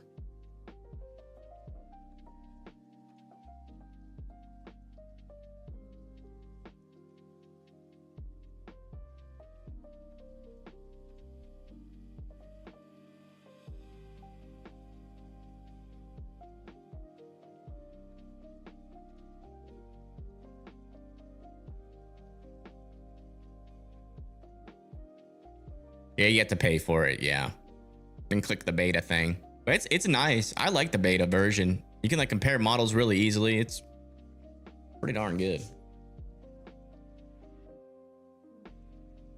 Your family farm is east of Sunburst? Oh no. Looks like you guys got some weather coming. Bye, Jazzy. Are you coming back to give me one more little bit of loving? Hey, Mr. Dubsters. We sleepy today. You're such a good boy. Casserole is smelling good. Ooh. You're making me hungry. You're making me hungry. Yeah. Yeah, I think our tornado threat is pretty much done. Seems like our environment has just become too capped for these storms to really do much. So I think that's going to be it. Well, what's going on over here? Hold on. Oh, no, that's elevated. Yeah, I think it's going to be it for me, folks. I do appreciate it. Looks like storms in Minneapolis should be subsiding here in a little bit, but back over here near Woodbury, still got some damaging winds, and these will kind of move into the Wisconsin area. May even make it all the way to Eau Claire, but there's also a chance that this storm kind of falls apart, especially as our daytime heating goes away. Our main area where we're still thinking that some damaging wind gusts could be possible is a lot of leading edge here. As this surges down to the south, but the tornado threat should be pretty much non-existent as that does so. We need to raid somebody. We do need to raid somebody. Let's do that. With a whole 276 viewers. We're washed. Huge shout out to Peace, by the way, for single-handedly funding the channel with their donations. This month has been so slow, man. That was like a ginormous help. I don't think he realizes. We'll raid Connor. I'm gonna send y'all over to Connor. Connor's Climate Corner. So he'll be covering the weather. Yeah, go say hi. Oh. A new tornado warning has been issued. Really? Yeah. I don't know why they issued. This is all side lobe. Yeah, I'll send you guys over to Connor. He'll continue coverage over there, but I'm starting to feel a little tired, and I don't think that's gonna do anything, to be honest. That's just all side lobe contamination. That's not a legitimate tornadic signal. But yeah, I'll send you over there, and he'll keep you guys alerted. He'll be taking over, so go say hi. Oh. Yeah, see y'all later.